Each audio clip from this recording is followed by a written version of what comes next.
All right, good morning. I'll call to order the February 3rd, 2026 meeting of the Santa Barbara County Board of Supervisors.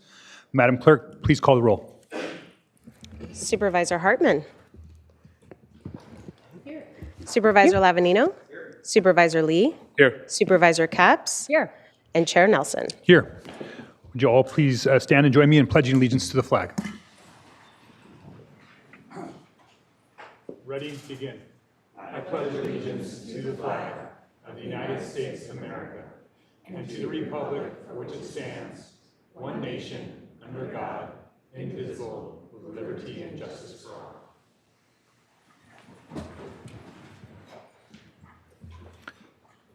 Our next item of business is the approval of the minutes from the January 27th, 2026 regular meeting. Can I get a motion? Hartman moves approval.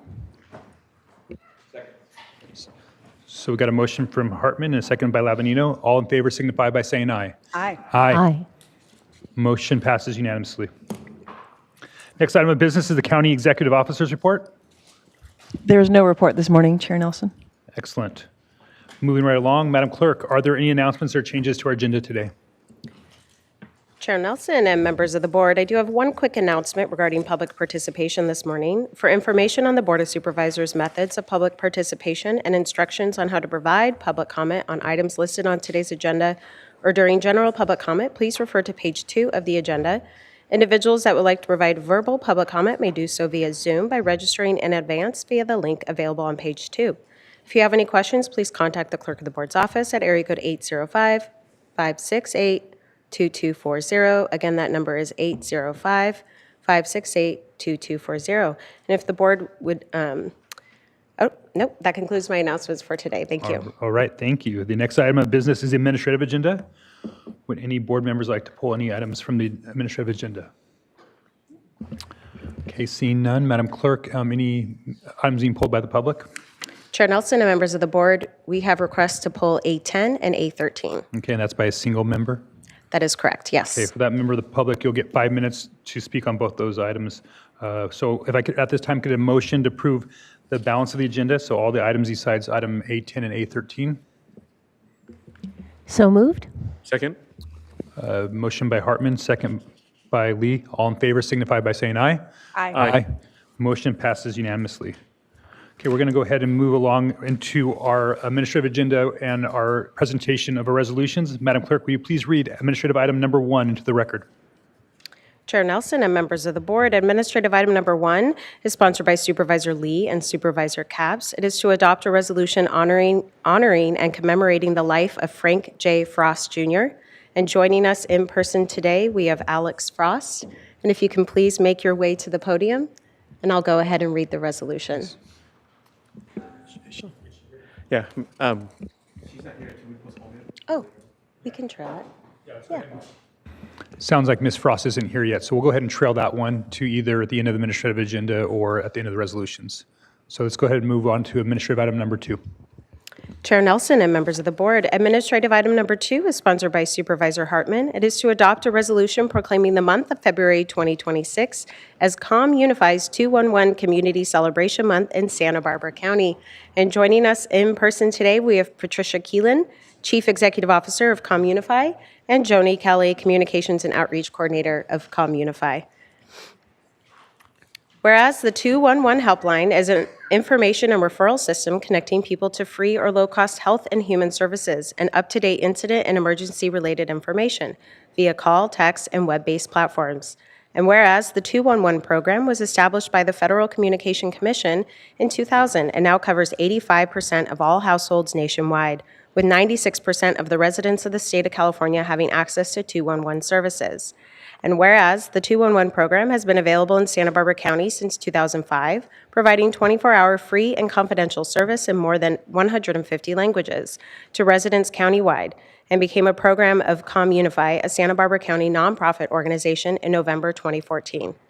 And whereas in 2024, the 211 program recorded over 22,400 web visits, including 17,154 new users to 211sbco.org, and provided approximately 10,000 referrals to residents throughout the county through live call specialists addressing urgent needs such as housing, mental health, utility assistance, family and community support services, and legal and public safety services.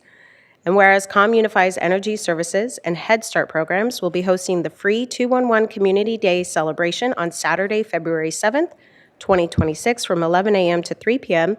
at the Dick DeWise Community Center in Lompoc with over 50 nonprofit agencies, free health screenings and vaccines, children's activities, food, entertainment, and additional community resources. Now, therefore, be it hereby ordered and resolved that this Board of Supervisors of the County of Santa Barbara does hereby proclaim February 2026 as 211 Community Celebration Month and acknowledge ComUnify's years of serving the residents of Santa Barbara County. Passed and adopted today.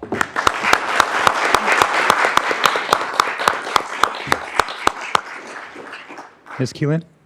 Good morning, Chair Nelson and Supervisors. Thank you so much for this proclamation and recognition and for your continued partnership and support of 211.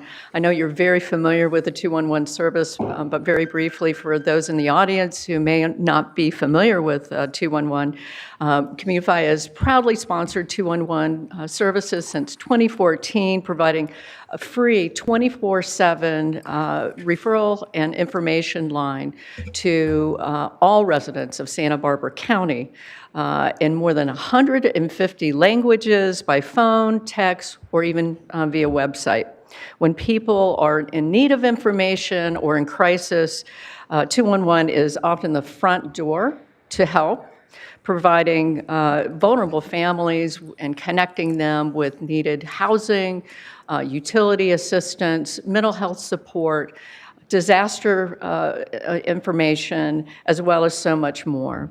This past year, we're very proud to have launched an immigration resource website as part of the 211 service, providing information confidentially around Know Your Rights, rapid response networks, what to do if a family member or someone you know has been detained, tools for family preparedness, as well as information on how to connect with your consulate.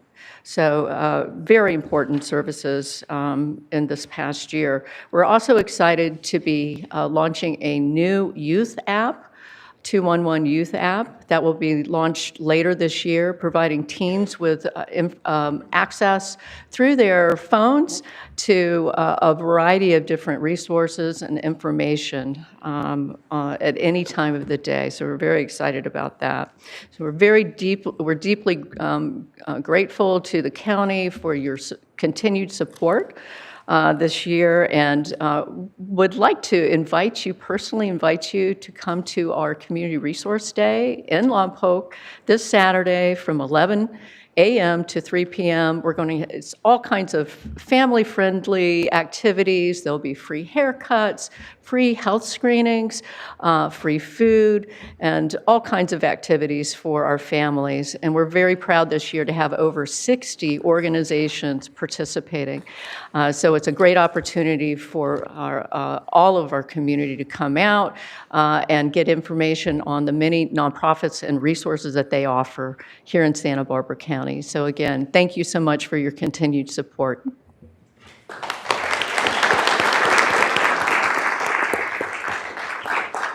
Supervisor Hartman? Well, I just wanted to thank ComUnify for taking this on. Sometimes in life you want to talk to a real person.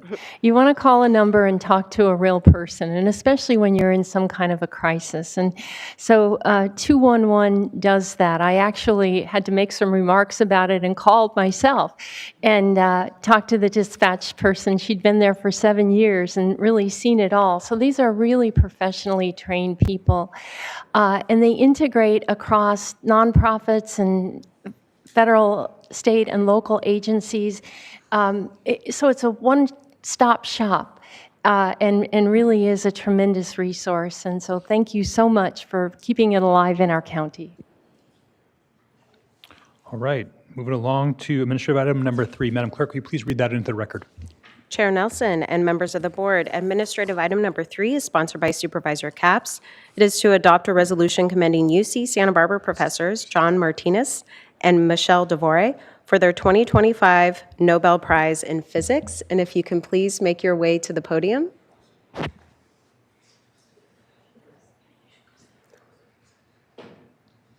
And anyone else you'd like to join with you, and I'll go ahead and read the resolution. Whereas the Nobel Prize in Physics is one of the world's most prestigious honors for individuals whose discoveries have profoundly advanced humanity's understanding of the world. And whereas UC Santa Barbara professors John Martinez and Michel Devore were awarded the 2025 Nobel Prize in Physics for their breakthrough work that revealed quantum physics in action at the macroscopic scale. And whereas their work laid critical groundwork for modern and emerging technologies, including the development of superconducting qubits, the underpin efforts to build practical quantum computers. And whereas in addition to the groundbreaking scientific achievements, Professors Martinez and Devore have served as distinguished educators and mentors at UC Santa Barbara, shaping the next generation of scientists, engineers, leaders, and innovators through their teaching, research, guidance, and commitment to academic excellence. And whereas Professors Martinez and Devore's Nobel Prize brings international distinction to UC Santa Barbara and Santa Barbara County, reflecting our community's deep commitment to academics, scientific discovery, and innovation that improves lives locally and globally. Now, therefore, be it hereby ordered and resolved that this Board of Supervisors of the County of Santa Barbara does hereby commend Professors John Martinez and Michel Devore for their 2025 Nobel Prize in Physics, passed and adopted today.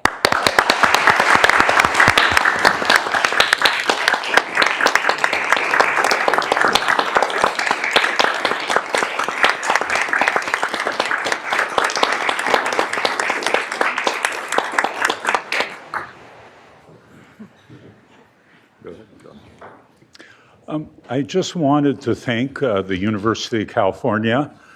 For one, as they hired me in 2004, I assume that's a good decision. And also, as we were working on the quantum technologies at University of California, at some point it made sense to actually transfer that research to, it turned out, Google. And I would just again thank the University of California for understanding what we were trying to do and being supportive, of course, in the right way to do that. And I'm actually very proud that when we did that move, in the end, Google has been able to have a big program in Santa Barbara with high-tech jobs, really well-paid jobs, which I think is good for the county and good for UC Santa Barbara. I've since moved on and I'm doing my own startup company, and I'm working hard to try to have at least a satellite office in Santa Barbara, bring a few more jobs and maybe a lot of jobs. But I think that's great that there's support from the university, from the county to bring in these good jobs for all of us.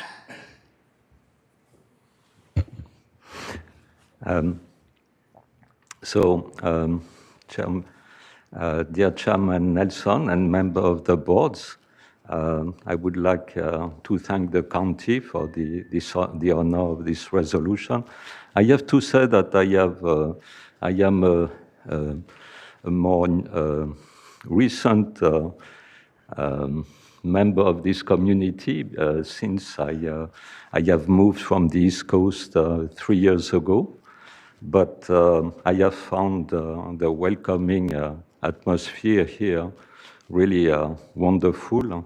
I would like to thank, of course, the University of California for giving me the opportunity to start a new lab, which will be whose theme will be the continuation of the work we did, both John and I, and it will partner with Google, where I am a chief scientist for the building of a quantum computer. So thank you again. And I have to say that if I have this mass today, it's a little bit because of the wonderful sun that you have here in this wonderful region. Yeah. I have been.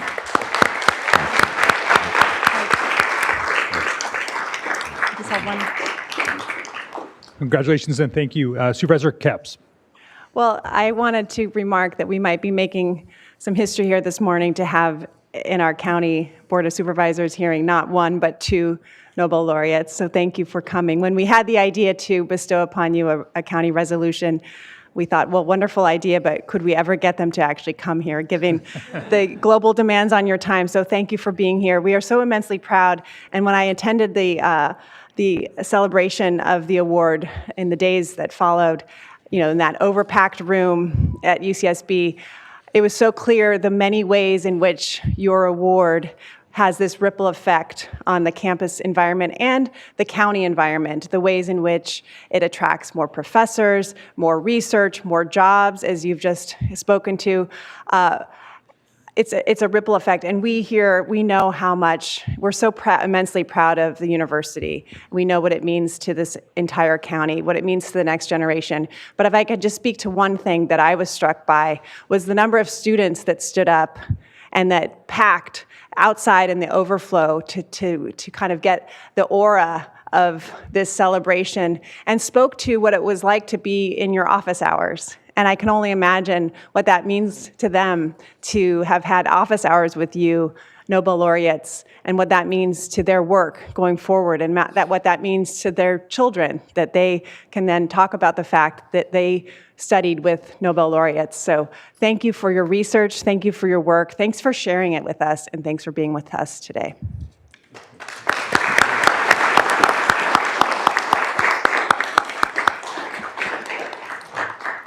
All right, Madam Clerk, we're going to circle back to administrative item number 1.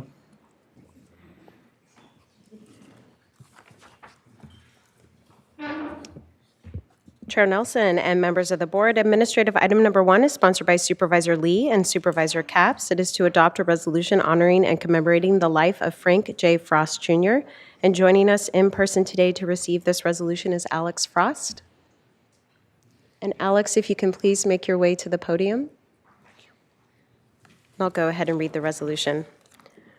Whereas Frank J. Frost, Jr. was born on December 3, 1929 in Washington, D.C., and lived a remarkable 96 years defined by intellectual curiosity, creative expression, public service, and a deep devotion to family and community. And whereas Frank demonstrated exceptional brilliance and moral conviction from a young age, entering college at 16 and later choosing to enlist in the United States Army at 18, where he served honorably during the Korean War, including frontline duty and service connected to atomic testing. Experiences that profoundly shaped his lifelong commitment to civic responsibility and ethical leadership. And whereas after settling in Santa Barbara, Frank enriched the cultural life of the community as a gifted jazz pianist, supporting his young family through music and continuing to perform locally for decades, becoming a cherished and familiar presence whose artistry endured until just months before his passing. And whereas Frank pursued academic excellence with equal passion, earning a PhD from UCLA while mastering multiple languages, teaching at institutions including the University of California, Riverside, Hunter College, and Princeton University, and ultimately fulfilling his dream of joining the faculty at the University of California, Santa Barbara, where his wide-ranging scholarship encompassed classical studies, underwater archaeology, and fiction. And whereas Frank brought his intellect, integrity, and independent spirit into public life as an elected Santa Barbara County 1st District Supervisor from 1972 to 1976, championing pioneering environmental protection and managed growth policies that continue to shape the region today, and living his values fully, often found engaging directly with the landscapes and communities he worked to preserve, including the beloved coastline of Moore Mesa. Now, therefore, be it hereby ordered and resolved that this Board of Supervisors of the County of Santa Barbara extends our deepest condolences to his beloved wife, Amanda Mandy Clark, his children, Frank J. Frost III and Victoria Rafina Frost, the memory of his daughter, Esme Eugenia Frost, his grandchildren, Jacqueline, Nicholas, Kristen, Alexandra, and Jared, and to his great-grandchildren and great-great-grandchildren, as well as to all whose lives were enriched by knowing him, past and adopted today.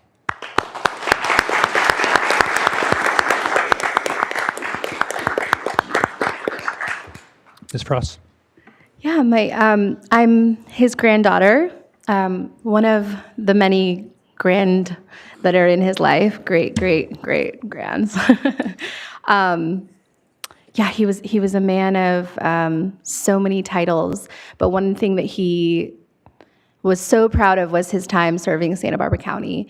And while he was a county supervisor for a term, he really was involved in Santa Barbara politics in the community up until his day of passing at 96. I'd like to say he was a politician, but I think he was really just a man who just deeply cared. He really deeply cared. And if you have time, there's an article about one way that he really personified how much he cared and how much fight he would take to get a law passed or to get the community on board. And it involves his nudity at one of our nudist beaches. So this is the kind of man he was, just hilarious and also just deeply cared. So thank you so much for honoring him. I know that this means the world to him and means the world to his wife, Amanda, and also all of the other grandchildren and children of his. So thank you so much. Thank you.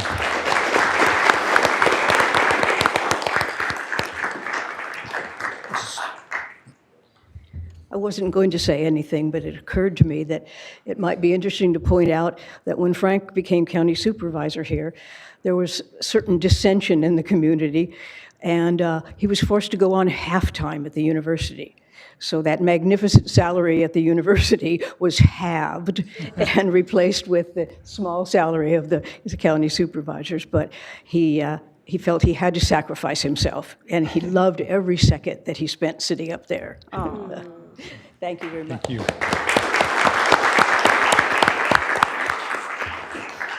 Supervisor Capson, Supervisor Lee. Want to go first? Yeah, I just want to share a story. So last March, Frank reached out to me and asked me to fix something in the county that I'm still working on. So, but he led the way, and we're still continuing his work. So thank you, and to you and your family for being here. Frank meant a lot, and once a supervisor, always a supervisor. So he'll always be part of the family. Thank you. Yeah, I'll share my story, and thank you so much for being here. It's wonderful to be able to pay tribute to such a legend. I was born with Frank Frost sitting in these seats, so he was a household name when I was a kid, and my parents would talk about him around the dinner table, and the nudity and the saving more Mesa. I just want to extend my thanks. My mom is actually watching right now and wanted to pay tribute to him and your family for the service. My memories of him more recently were cruising around Mission Canyon. It was a Vespa, right? Is that what he had? Oh yeah, I think it was green or silver, something like that. But just such a character in the best way of Santa Barbara politics, caring so much. And you're right, more than a politician, really an activist, a communitarian. And so it's our honor to be able to pay tribute to someone who served this community for such a long time. And what a life at 96. Thank you.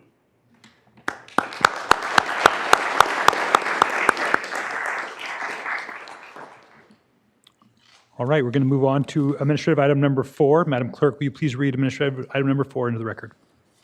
Chair Nelson and members of the board, administrative item number 4 is sponsored by Supervisor Nelson.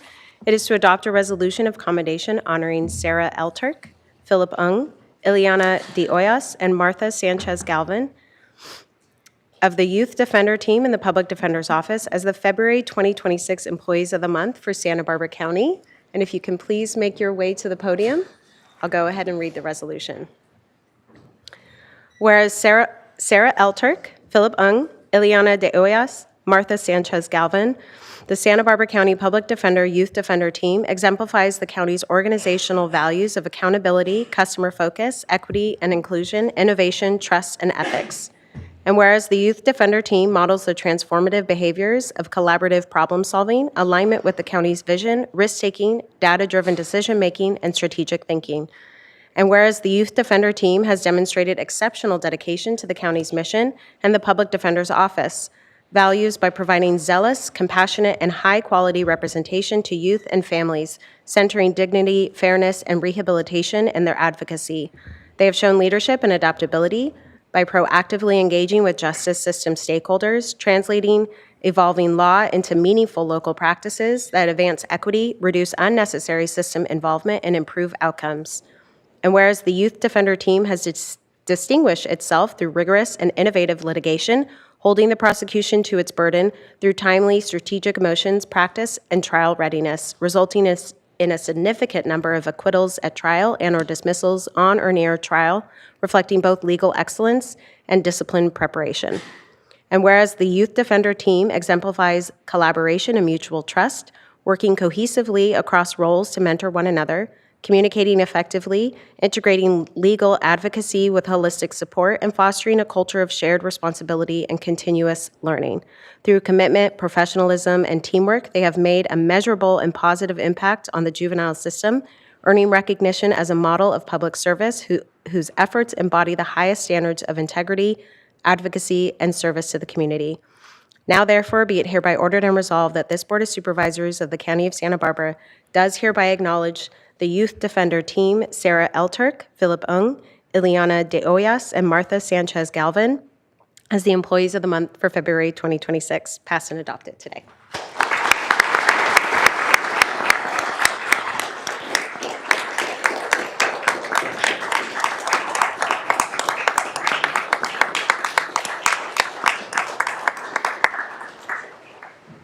I thank you, Board of Supervisors, Matt Spertolozzi, Chief Trial Deputy for the Public Defender.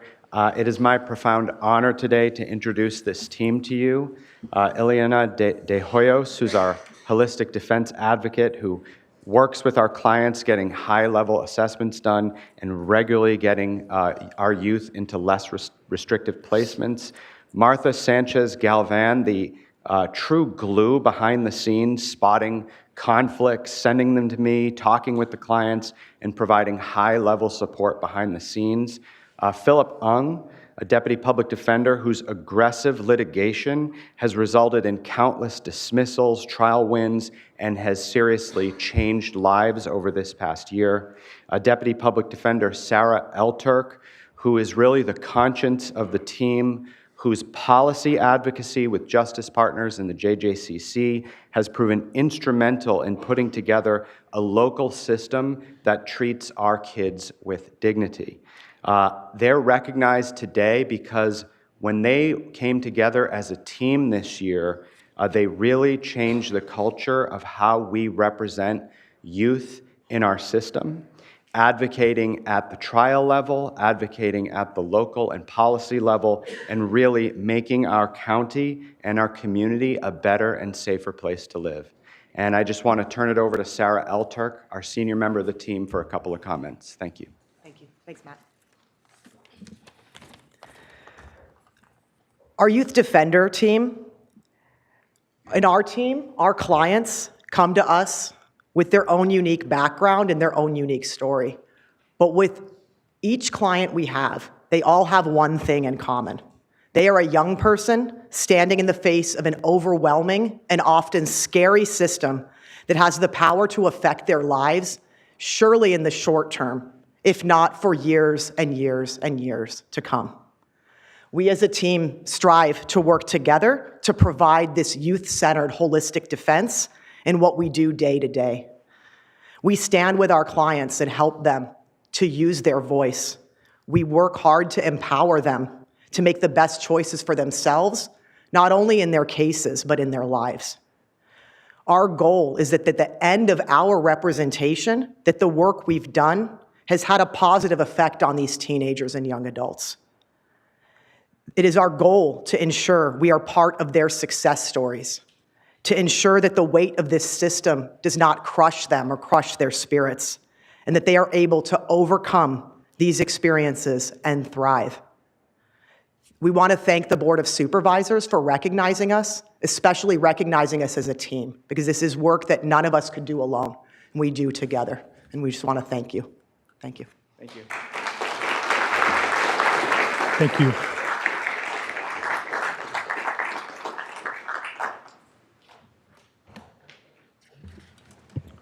All right, Madam Clerk, can you now read administrative item number 5 into the record? Chair Nelson and members of the board, administrative item number 5 is sponsored by Supervisor Lavanino. It is to adopt a resolution honoring John Green upon his retirement from the General Services Department after over 29 years of faithful and dedicated service to the citizens of Santa Barbara County. And joining us in person today, we have John Green. If you can please make your way to the podium.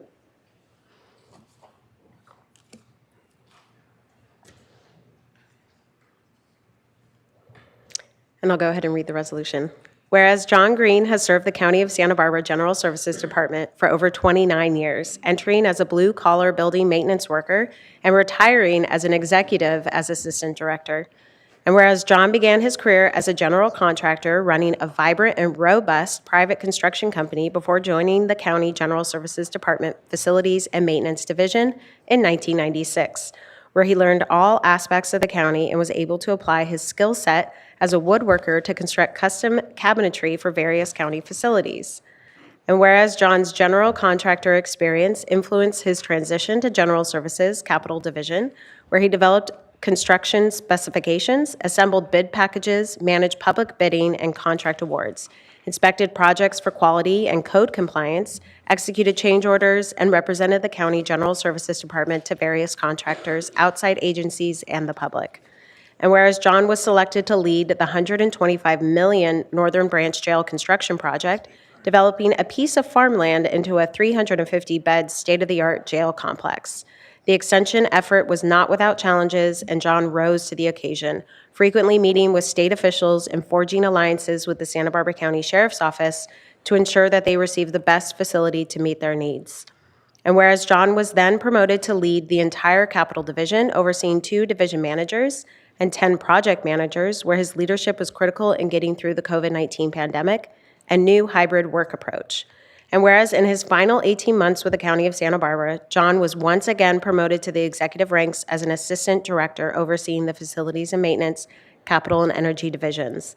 And whereas John is the epitome of working your way up the ladder and is proof positive that through hard work, determination, and a belief in your abilities, that the county provides opportunities for career development and professional growth. John's steady leadership, calm demeanor, and dedication to public service will be sorely missed. John's next chapter of life will be filled with opportunities to share time with family, travel, and explore new adventures. Now, therefore, be it hereby ordered and resolved that this Board of Supervisors of the County of Santa Barbara does hereby acknowledge John Green for his years of dedicated service to the citizens of Santa Barbara County and congratulates him upon his retirement. Passed and adopted today.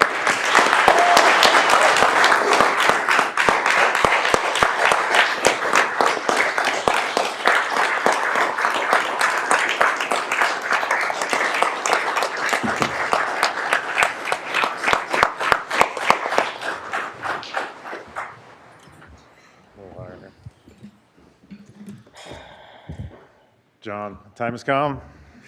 I think General Services makes up about 90% of the audience here today, so hopefully nothing goes wrong in the county. And so I thank everyone for being here. I mean, John is the epitome of a humble public servant. He's been an inspiration. He started out, these guys in the back row in the blue shirts, that's where John started. And so seeing everyone here today, General Services wise, I mean, that's just a great show of respect for you and to respect your years of service. So, you know, nearly 30 years ago, I'm not sure John would have realized that he'd be standing here today, retiring and sharing the stage with some Nobel laureates. So that was pretty cool.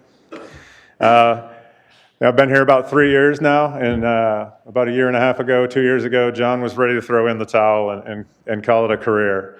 And, you know, having coming off the Northern Branch Jail project, which was very challenging, had a lot of challenges and issues out there, but he saw that through. Then the workplace dynamic was off for him, but I convinced him to stay and appointed him as interim assistant director, and then selected him to be to be the assistant director. I knew John wouldn't be here long term. I figured I'd get 1 to 3 years, so I guess 18 months is a good compromise.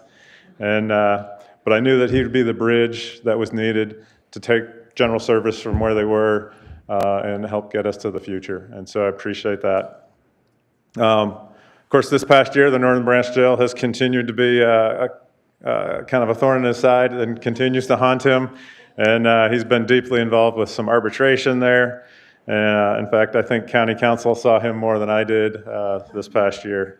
But I know that's greatly appreciated by Council and is important for the county as well. So I am grateful that John has stayed on. And while I may be the boss, I've also looked up to John even though we are different generations, and we laugh about that some. But I do look at John as an older brother. We've bonded over cars and campers and quality beer.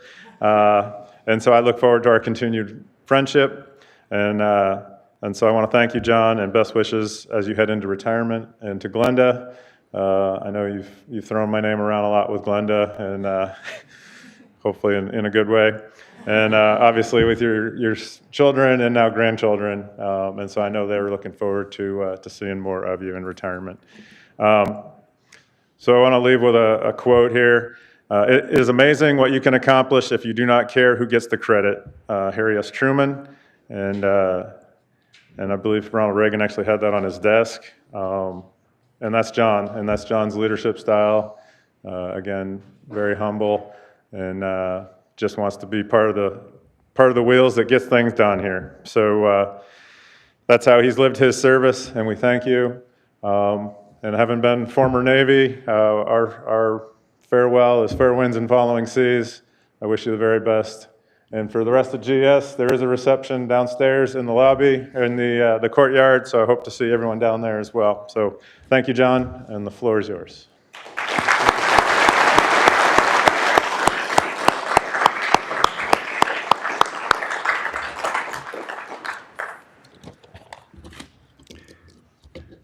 So Chair Nelson and members of the board, I appreciate the recognition and the resolution today.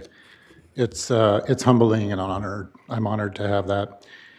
So when I started here nearly 30 years ago, I hadn't even thought about the concept of retiring.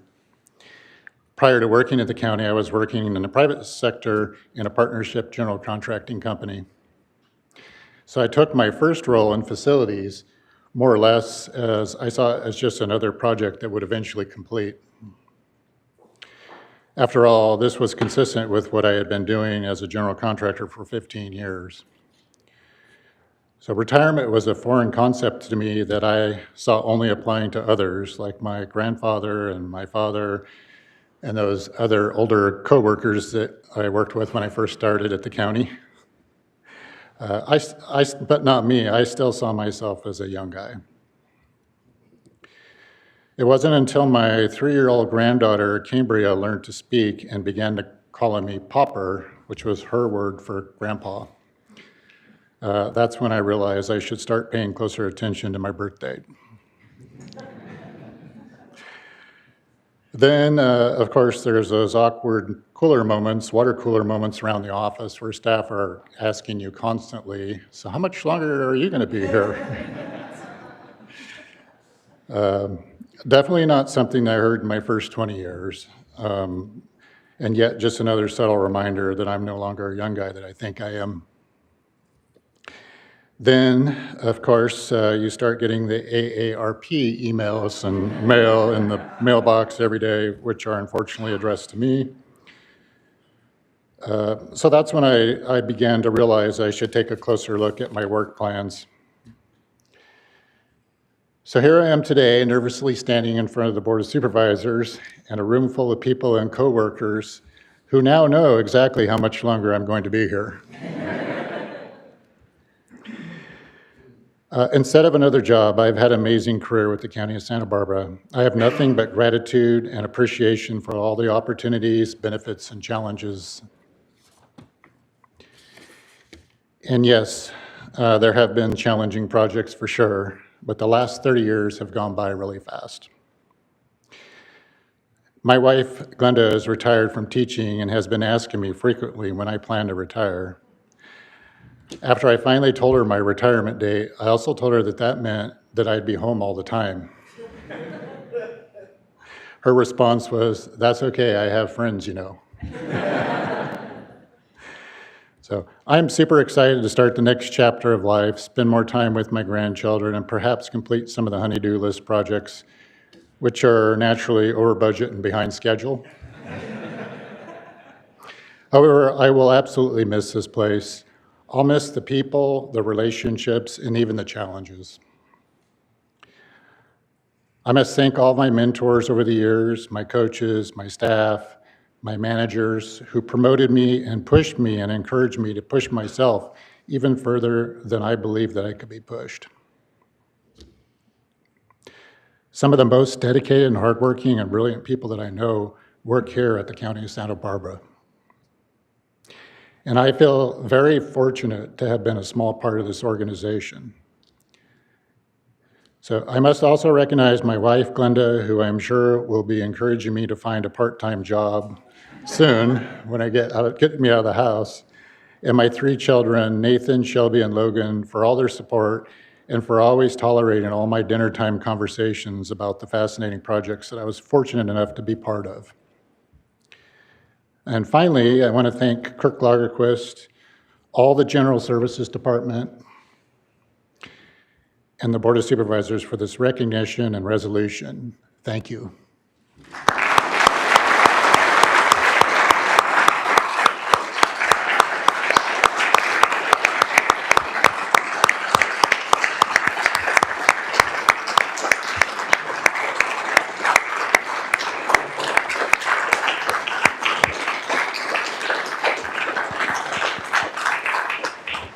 Supervisor Lavanino.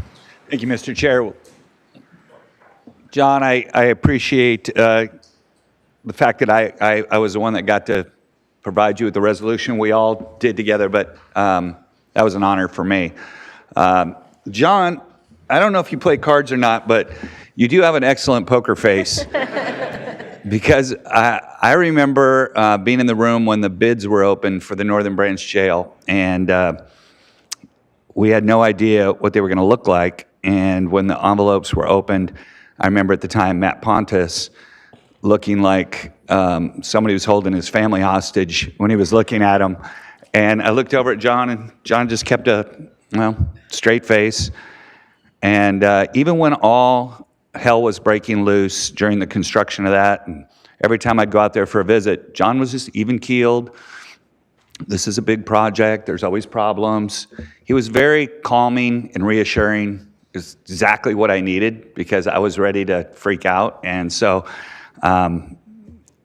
if in that part-time job means coming back, we do have another construction job up on that site that we would love to have your expertise on. So I just wish you all the best, and you've been a real pillar of strength here for the county, and appreciate all your hard work. So you've earned this retirement. Congratulations.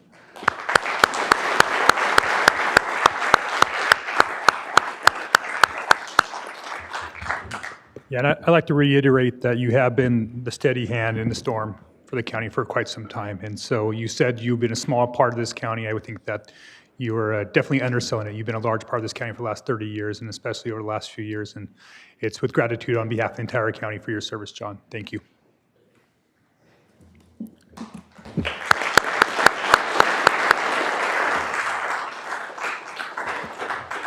All right, well, we'll return back to the administrative agenda. Thank you, everybody, for being here to celebrate. Was.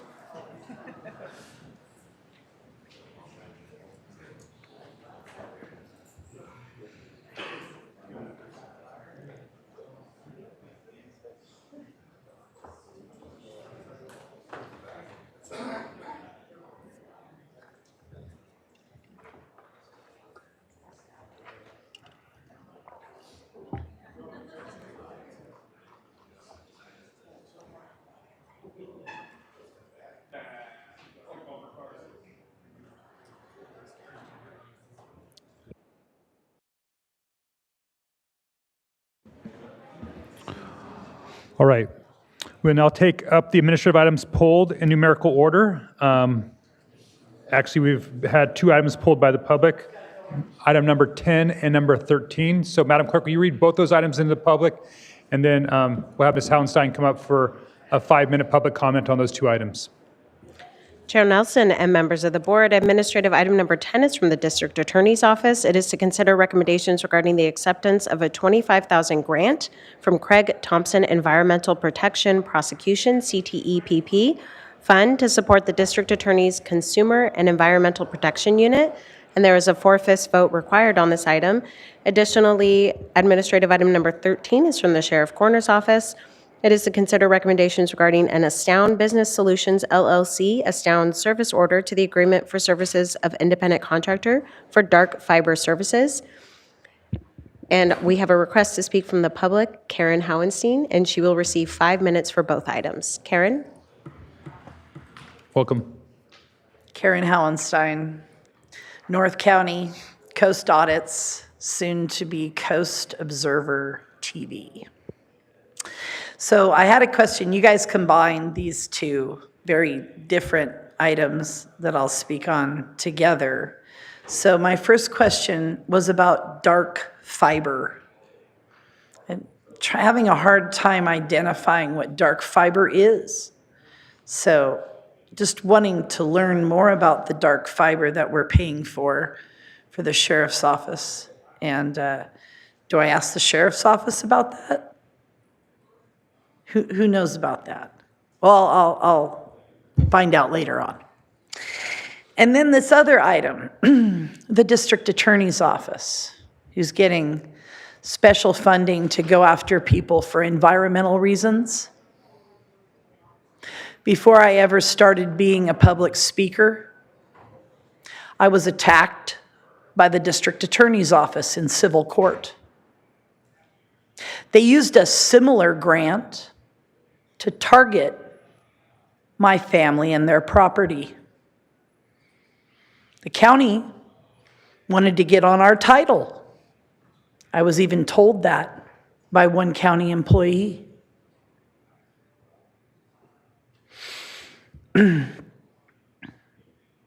The legal case that bankrupted me personally is case number 20CV02746.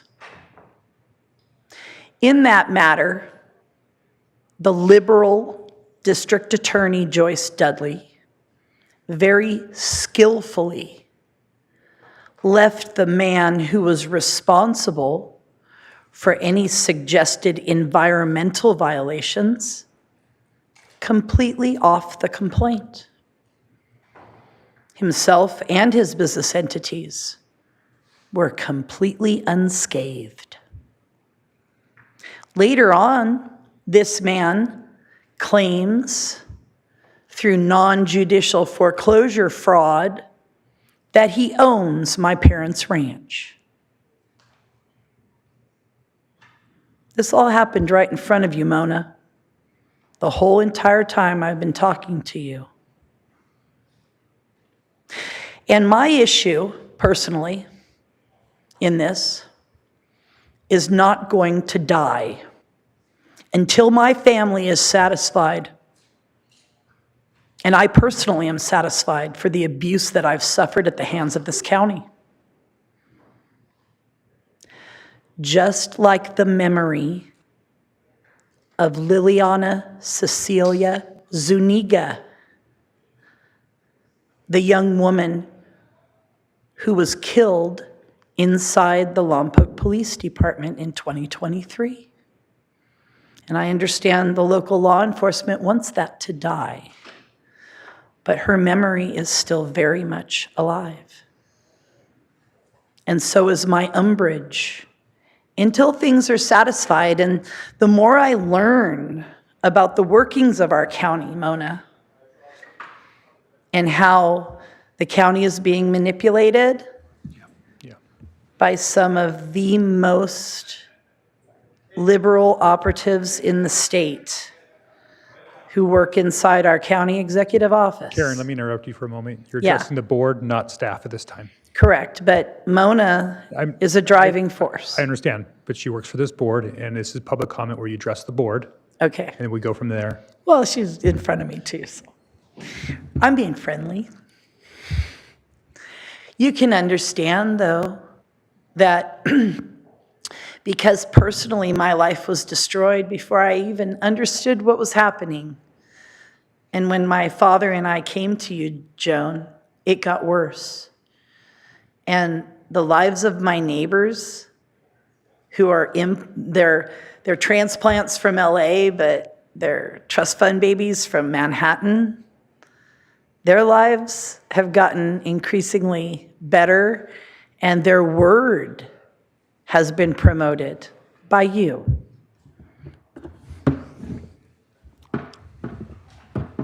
And that concludes public comment on A10 and A13. All right, so is there any further discussion from board members on items A10 or A13? Seeing none, I'll take a motion on approval of A10 and A13. Hartman moves approval. Second. A motion by Hartman, a second by Lee. All in favor signify by saying aye. Aye. Aye. Motion passes unanimously. Now it's time for members of the public to speak on items that are not on the agenda. Madam Clerk, are there any requests to speak on general public comment? Chair Nelson and members of the board, yes, we have 2 requests to speak on general public comment today. We are going to remain here in Santa Barbara and begin with Adon Kiss the comedian, to be followed by Karen Howenstein. Adon? Is Kiss the comedian in the room? don't see Alrighty, him. we will go to Karen Howenstein, and if Adon returns, we will go to him next. Karen? Oh, Let's go ahead and Karen first, and then we'll have Kiss next. Okay. The Good Samaritan nonprofit operating in this county that has increased their employee base significantly is billing Medi-Cal and Medicaid for daycare services that they're not providing, especially in Lompoc. But we're also finding out something about, it seems like maybe political interests are being maintained through these nonprofit agencies. Because as soon as someone reveals that they voted for Donald Trump or they like Donald Trump, they get exited from the program. We've seen this happen in Lompoc. We've seen this happen in Santa Barbara. What's really going on with the Good Samaritan nonprofit?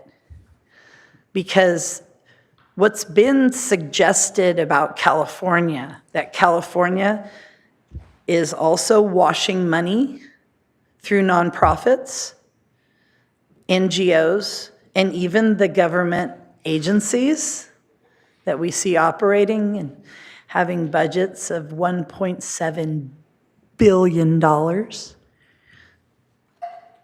You guys want to take more taxes from people after you make decisions that lose money for purposes that never should have been considered? Like the AMR debacle. That's a big deal. You guys want to have more taxes on the tail end of that? Okay, thanks. Thank you, Ms. Howenstein. Ms. Howenstein. we will now go to our final speaker in general public comment, Adon Kiss the comedian. Adon?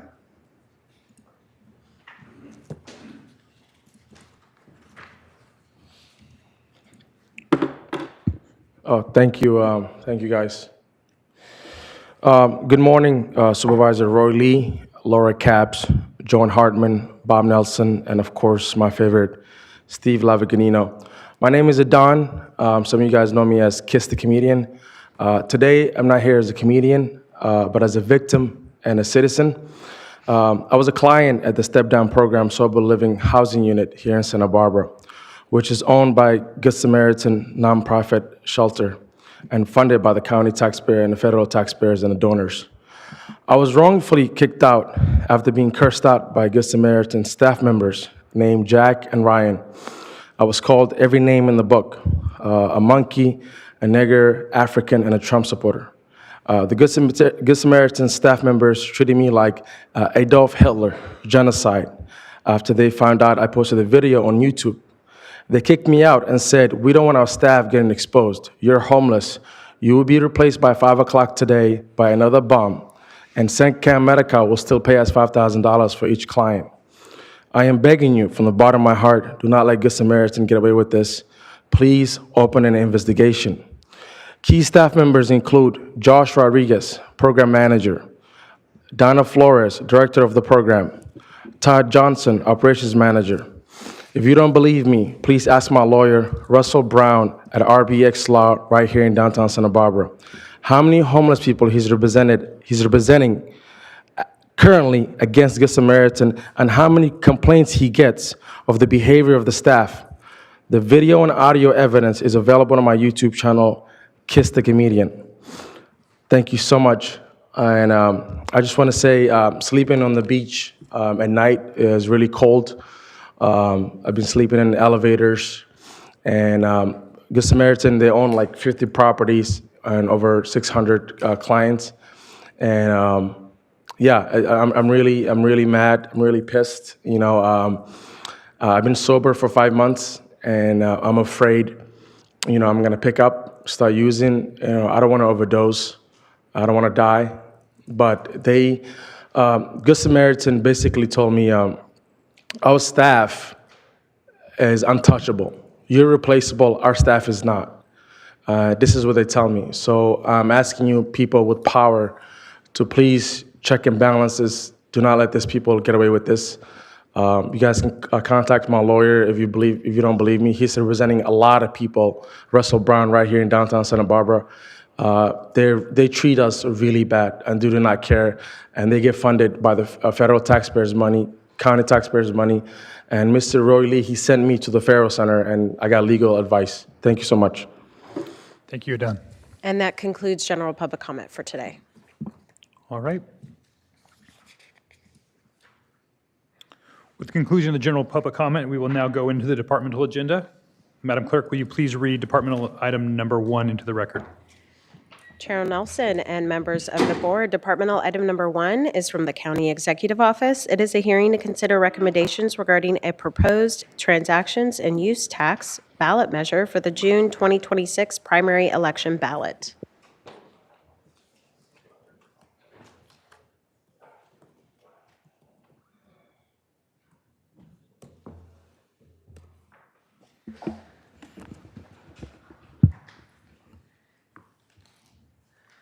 Good morning, Chair Nelson, members of the board.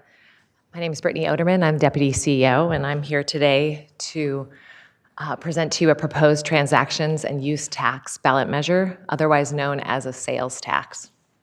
I'm joined by Paul Clementi, our budget director, who will provide some additional information on the 5-year cumulative deficit toward the end of this presentation.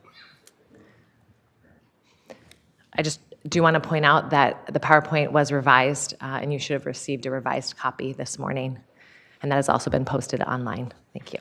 We have. Just a quick overview of our presentation. I'm going to cover the budget forecast and projected deficits to set some context, talk about our tax measure options, the rates and revenues. We are today presenting 2 options for a 1-cent sales tax. A general purpose sales tax in the unincorporated county for a limited term of 5 years. So it would sunset after a 5-year period. The second would be a general purpose sales tax in the unincorporated county until ended by voters. So in perpetuity until it went back on the ballot to be ended by voters. I also want to present some polling results and proposed ballot language, as well as a process and timeline. And then, as I mentioned, Mr. Clementi will talk about the 5-year cumulative deficit before I present the recommendations.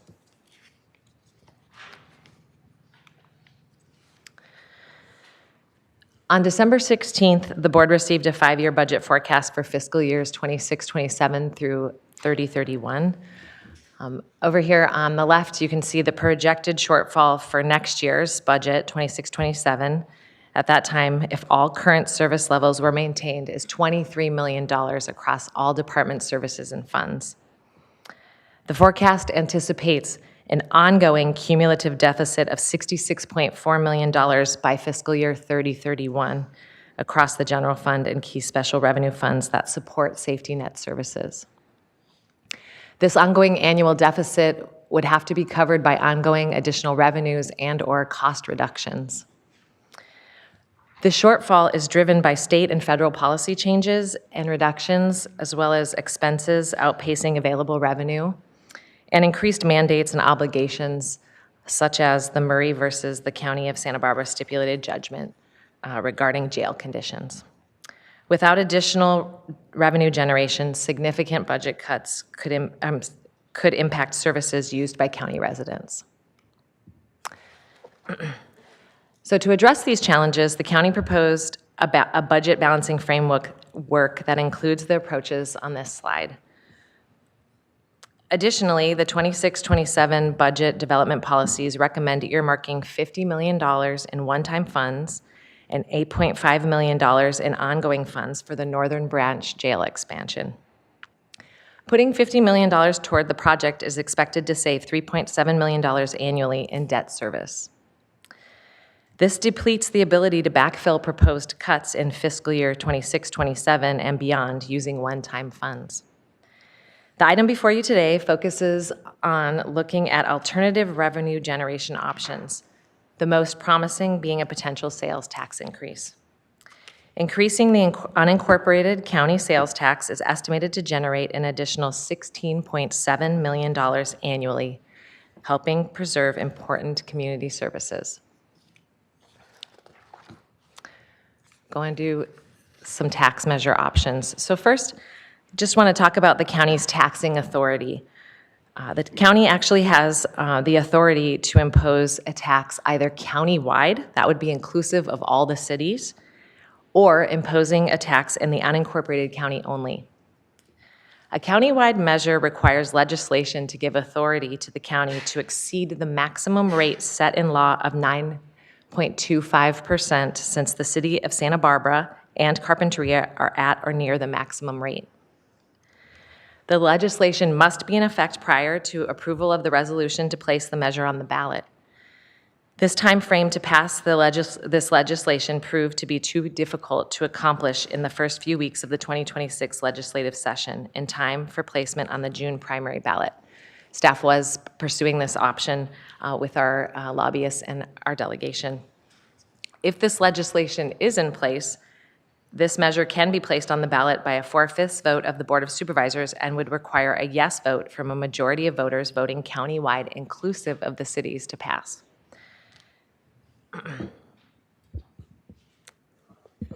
For the unincorporated county only, this would allow a sales tax increase of up to 1.5 cents in the unincorporated county areas only before meeting the 9.2% maximum threshold. This measure can be placed on the ballot by a 4/5 vote of your board and would require a yes vote for a majority of unincorporated voters only voting to pass. The increase would be for sales tax in the unincorporated areas, for example, Orchid, Eastern Glida Valley, San Ynez Valley, Montecito, Isla Vista.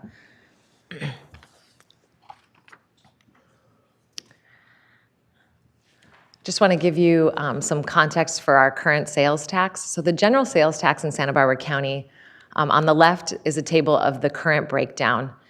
So in 2025, the total tax in the unincorporated county is 7.75%, 7.75. The state share of that tax is 6%. There's a roads and transportation general tax that the state applies at 0.25%.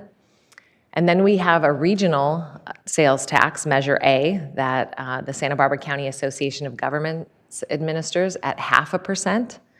And then our local share, referred to as the Bradley Burns share, is 1%. So in fiscal year 24-25, that 1% generated $16 million in revenue to the unincorporated county. I also, on the right here, have a chart that shows the sales tax for all the cities in the county from highest to lowest. Raising our unincorporated sales tax to 8.75%, which is the proposal today, would put it in line with our neighboring jurisdictions. As you can see, Santa Barbara City is at 9.25%, Carpinteria is at 9%. The cities of Goleta, Solvang, Guadalupe, Lompoc, Santa Maria are all at 8.75%. And then Buellton and the unincorporated county are at 7.75%. I'm going to provide a bit more detail on the next slide. So as I said, 7 of the 8 cities in the county have additional voter-approved sales tax, as shown in this table. So we're showing the base tax rate of 7.25, and then I have the half cent from Measure A countywide. And then each jurisdiction, if they have placed a ballot measure on the ballot or multiple, in the case of the city of Santa Barbara, the date of the last election is in the 4th column, and then the local share increase by tax measure. So it varies from 1.5% all the way down to 1%. And then, of course, Buellton and the county of Santa Barbara we do not have any additional sales tax, so we're at the 7.75. The final column shows the capacity remaining for each of those jurisdictions if they were to go on the ballot to increase their sales tax without legislative authority. This is the max. I do just want to highlight that the latest sales tax increase was the city of Santa Barbara. They approved a 0.5% from 8.75 to 9.25 in November of 2024. That became effective April of 2025. And then the approval of a June 2nd ballot measure for a sales tax increase in the county would be effective October 1st, 2026.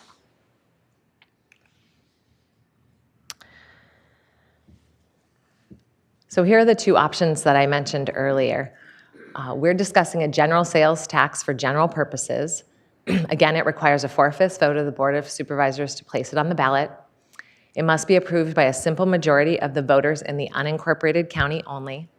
And it can be used for any purpose the county funds. Examples include community health, medical clinics, increased workforce housing, emergency services, wildfire prevention, addressing homelessness, and other local community services. Option 1 is the limited term, the 5 years, and that would expire on September 30th, 2031, as proposed. And option 2 is in perpetuity and expires when ended by voters.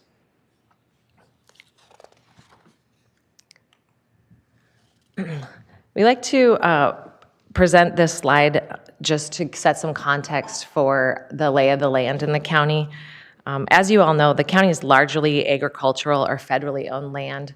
So on this slide, the yellow is the government-owned land, primarily federal, the national forest. And then the green is all the ag preserve or ag zone land that would not be available for commercial development. The pink areas are the incorporated cities, and then those orange areas, which make up just 1.6%, are the unincorporated urban areas. We're just highlighting that we have very limited space for commercial development in the county. And that means that we have limited number of places that are capable of generating significant sales tax, mainly because most of the unincorporated areas do not contain large retail hubs. In fiscal year 24-25, the total gross taxable sales in the unincorporated county was approximately $1.6 billion. In comparison, the cities of Santa Barbara and Santa Maria's gross taxable sales were 2.9 and 3 billion respectively. Most large purchases occur in incorporated cities regardless of where a resident lives. Purchases such as vehicles, furniture, electronics, and appliances take place in cities and are subject to a city sales tax. As a result, the county's strongest opportunities for sales tax revenue are often tied to lodging, restaurants, tasting rooms, and destination retail that are frequented by tourists and regional visitors. Since docketing the board letter, we have conferred with our consultants, HDL, that work with us on our sales tax projections, and the estimated actuals for current year sales tax have increased slightly from $16 million to $16.7 million. This results in $33.4 million total if the sales tax increased from 7.75 as proposed to 8.75. So that's an estimated annual increase of $16.7 million. Now I'm going to pivot to just give you a little bit of information about our polling efforts. Back in December of 2025, polling was conducted by a firm, FM3, that the county hired. The sample size was over 800 respondents countywide, inclusive of the cities, and the total number of unincorporated respondents was 305. So just wanted to highlight a few things that the top priorities identified by respondents were addressing the threat of wildfires, investing in emergency services, preventing layoffs to local healthcare workers, and maintaining access to affordable local health services. Our county residents really favor accountability and transparency. They prefer and favor independent oversight and expanding locally controlled revenue, meaning that the money that's generated in the county stays in the county. 6 in 10 voters believe the county has need for additional funds, and concerns about the cost of living, particularly the cost of housing, heightened sensitivity around sales tax increases. Other top concerns identified by respondents also include the cost of healthcare and addressing homelessness.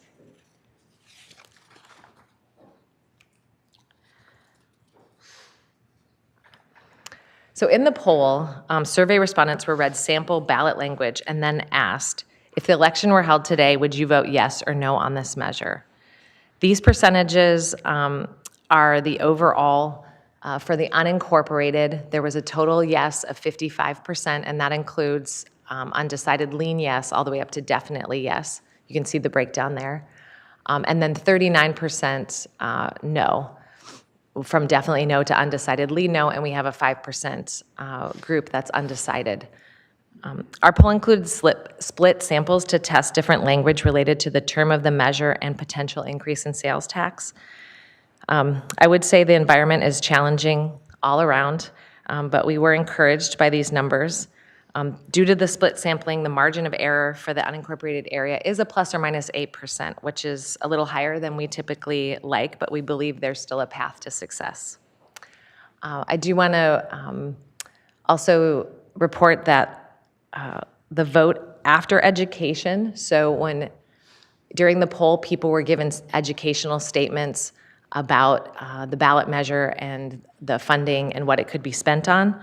The numbers did not change too much. We had a 55% yes remained, 42% no, and a 3% undecided.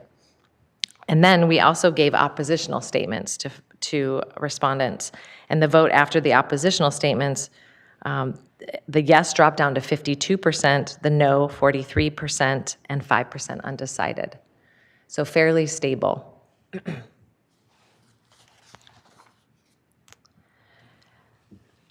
The ballot language is limited to 75 words or fewer. So if the board approves placing the measure on the ballot, the proposed recommended language is provided here as follows.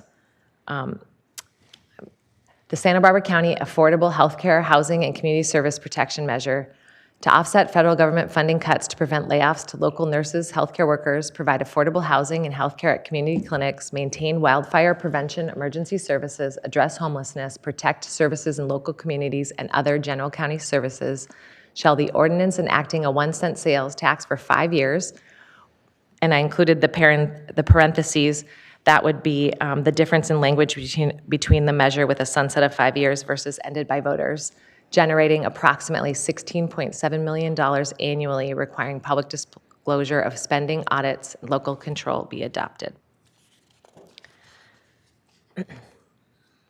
So just a little bit about the process and the timeline. As I said, we conducted the polling in December of 2025. We developed the sales tax measure proposal last month. Today, we're coming to you with an introduction of the sales tax ordinance.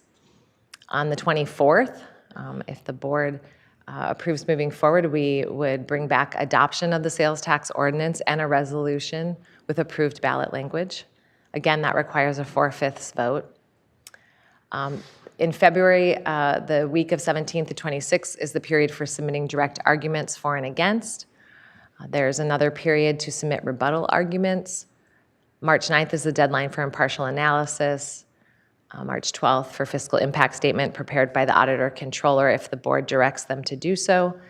And then March through May would be a public information and education period, and then the election is on June 2nd. Now I'm going to turn this over to Budget Director, Mr. Paul Clementi, to cover some information related to the 5-year cumulative deficit. You ready? There you go. Thank you, Ms. Oderman.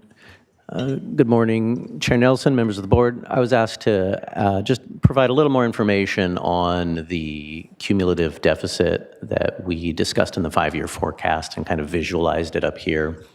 So what we see in each of these columns is that cumulative ongoing deficit, excuse me, that we presented at the forecast with $23 million in 26-27.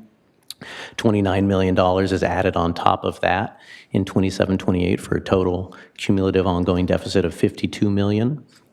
Another $9 million or so gets added to 61.5, and growing up to that $66.4 million in the 5th year. So we see the first 2 years really are the bulk of the forecasted deficit here of $52 million in those first 2 years. And on the far right here, we've added a column that's sort of the 5-year cumulative total dollars spent. If you'd add up the 23 million plus the 52, the 61, 62, and then 66.4 over those 5 years, that's $265.4 million. What we've layered in next to this is the anticipated, excuse me, a sales tax revenue would bring in about 3/4 worth in that first year, and then annualized up to the 16.7 million annually that Ms. Oderman discussed. If we stack on top of that the remaining deficit, what that would do to that, we can see side by side, it's lower by 16.7 million per year. So that 52 million in year 2 becomes 35.3, all the way up to that final year where you got a 49.7 instead of the 66.4. If we look at the right-hand column, we've accumulated the total 5 years of that sales tax. That'd be roughly $80 million collected over 5 years, put towards that 265. Still leaves 186 million remaining, but it does cover, it's about 30% or almost 1/3 of the total deficit we're looking at. We've also taken another look. Ms. Oderman spoke to the $50 million towards the Northern Branch Jail and what that would look like if we put that towards the cumulative deficit instead. And these are the same numbers up to the 66.4 million. And then what I've done is layered in the increased debt service we would see if we put the $50 million that we would put towards the jail to lower that debt service instead towards this deficit. We would have another 3.7 million annually in the debt service that would get added into this cumulative deficit. So that's just raised those totals by 3.7 million a year there. And on the far right, that cumulative number, it's another 18.5 that gets added in.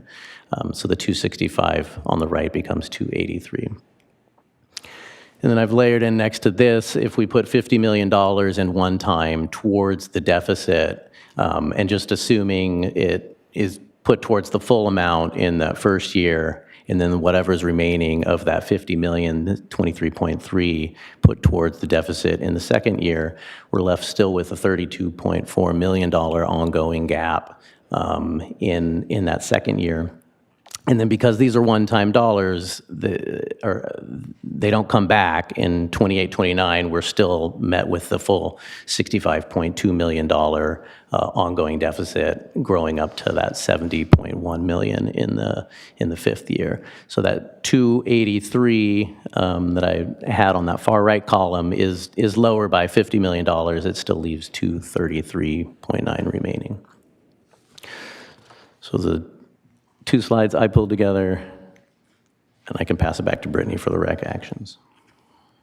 Thank you. Just quickly, I want to go over the recommended actions today. So we're here today to consider the first reading of an ordinance imposing a 1% sales tax in the unincorporated areas of the county. And we're looking for direction on options 1 or 2. Option 1 being a tax for 5 years. Option 2 until ended by voters. And then we will read the title, if you can indulge me. An ordinance of the County of Santa Barbara imposing a transaction and use tax to be administered by the California Department of Tax and Fee Administration, and waive further reading of the ordinance in full. We're also looking for some direction from the board to approve and authorize members of the board to author and sign and submit on behalf of the board an argument in favor of the 1% sales tax ballot measure, and any rebuttal if necessary, unless those authorized members determine that it that argument is not necessary because other individuals or entities have submitted an argument in favor. And we're asking for this action today because of the timing that I went through on the process and timeline. And then set a hearing for February 24th to adopt the ordinance and resolution required to place the sales tax measure on the ballot. And that concludes our presentation. Thank you. All right, thank you, Ms. Oderman. Questions from board members? Supervisor Lee. Brittany, do you know if Bealton is planning to put a sales ballot on their schedule? Thank you for the question, Supervisor Lee, through the chair. At this time, we're not aware of any actions by Bealton to place a ballot measure on the ballot in this year, but that could change. Thank you. Other questions from the board at this time? Yeah. Supervisor Capps. Yeah, thank you. If you could go back to slide 3, please.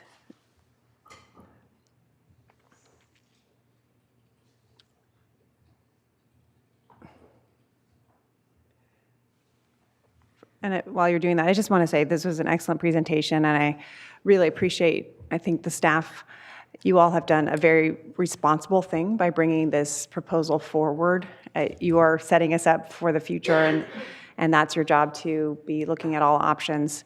But I wanted to just have you discussed a few things in this last bullet. We've talked a lot about the state and federal policy changes, and I'm certainly one that's quite upset and outraged by what's coming down the pike, particularly from the federal government, but I'm not going to go there right now. I just wanted to talk about sort of our obligations, and you mentioned the jail. I know that's not before us in terms of any policy changes on the expansion, but can you just review what your comments were and how that might impact the need to do this? Thank you, Chair Capps. Supervisor Capps, through the chair. I did mention the Murray versus County of Santa Barbara stipulated judgment. This is the case that is requiring an expansion to the Northern Branch Jail. And so those pods that we are proposing to build are a requirement of that stipulated judgment. And so we are under obligation, the county, to do something. Is that what you're referring to? Thank you. Yeah, I mean, I just, again, the nature of my question is what I'm hearing as this has come forward is just the pushback from my constituents. Some of them are, you don't need to do this. It's better to look at other areas related to the sheriff's department, overtime, et cetera. So I would love to get into it, and we can do that in deliberations of is this the only option? Can we be looking at other areas? And how do we do that? What's the mechanism by which we do that as a board? I don't really understand. I don't really know. But it does feel as though the pressure from the sheriff's department is a significant factor for the reason why this proposal is before us. And the need to expand the Northern Branch Jail. It's no surprise. It's been well established that Supervisor Hartman and I are at the lower end of that expansion. Others are elsewhere. That discussion is not one that we can reopen at this point, but I do believe it's fundamental to this conversation. So that's the nature of my question. All right. Supervisor Hartman? Yeah, I think I have two questions. One is, what are the assumptions about capital improvement and infrastructure in what you're presenting in the 5-year forecast? And then some people suggest that our retirement benefits will have paid off a lot of our pension obligations, I think by 2031, and the 5-year would give us a bridge. I'm just wondering how much we're expecting, and then, what is our current, is it 7.5, or there's always assumptions that they want to reduce that rate. So could you fold that into the discussion a bit? Supervisor, through the chair, let me try to start in response to your questions, and I'll have Mr. Clementi fill in the gaps. You talked about capital. So as you know, last year we had to make the painful decision of coming to your board and not funding general fund capital projects. Or we split the list in half, I believe. This year, preview is we've been working with the departments, so I don't think we'll have any general fund dollars to spend on capital projects this year. So they're going to be coming to you talking about what special fund revenues are funding, but not general fund. The board has done a great job over the last 7, 8 years since Supervisor Adam was on the board of building up a deferred maintenance fund because we needed money for a lot of our deferred maintenance. So it's deferred capital maintenance, and it's at about $16 million now. It's about $16.5 million now that the board is putting general fund towards. Our deficit projections still include maintaining that practice of doing that. And I've signaled to the board and to our staff that depending on how we solve the budget, that is somewhere that we would likely look to see if we need ongoing revenue. So that's on the capital. On the retirement, it is true that, again, because of the diligence of the SB-SERS board and your board's policies, we have been able to pay down the great unfunded liability that accrued because of the Great Recession, and through the policies and maintaining continued funding, the SB-SERS board expects that by 2031-32, we would have a significant savings across the county departments. And Mr. Clementi can talk a little bit about that, but in general, that savings will help us and could help with this large deficit. But the problem we're seeing is that we can't figure out from here until there how we accrue enough money on ongoing revenue for these ongoing operations. And that's the issue. That's why when we were talking about this, Ms. Oderman talked about sales tax that we're proposing. We think it should only be 5 years because we believe there will be enough savings, and we don't want to overburden our residents. Mr. Clementi. That's correct, CEO Miyasato. To speak to the SB-SERS number, the 2031-32, our projections, it should cut in half kind of the employer contribution at that time, which should be over $200 million. So as a county, we would expect a reduction potentially of $100 million or so. General fund contributions specifically, that could save up to $35 million or more that we could reallocate to other uses. And then across all of those other special revenue funds and things, it is dependent on that fund, and those aren't really as fungible, right? We couldn't pull it out and use social services revenue over in public works or things like that. So that's a little more unknown, kind of what the savings by fund may be at that time.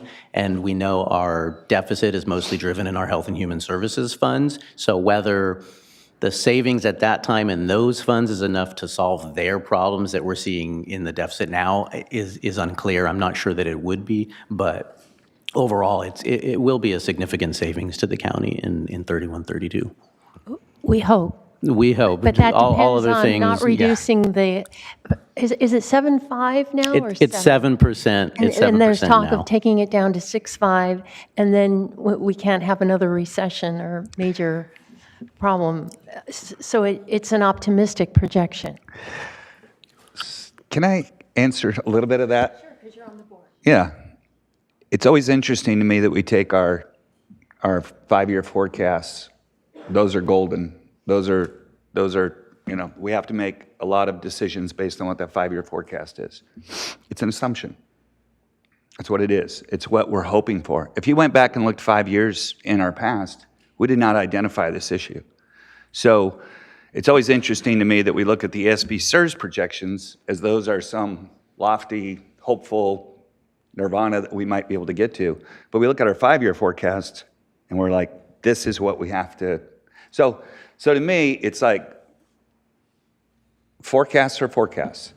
This one obviously is not good, and we have to react to it. But regardless if there is a recession or if the numbers come down, if there's pressure, and I don't believe that there is, the SB-SERS board has gotten to the point where we've really de-risked the fund. We're not going to see the great returns that some other counties do that have a lot of money in the market. And so we've really reduced what the risk is. We're not going to see these great returns, but we have positioned it to where it's a lot more stable. And I think it would be appropriate that if we do get to 2031, 2032, and there is a huge windfall, that some of that is also used to de-risk the fund even more slightly, but it's not going to drastically reduce the $35 million, which I believe is going to be even higher than that. But so I just kind of wanted to talk on the SB Surge thing for a second.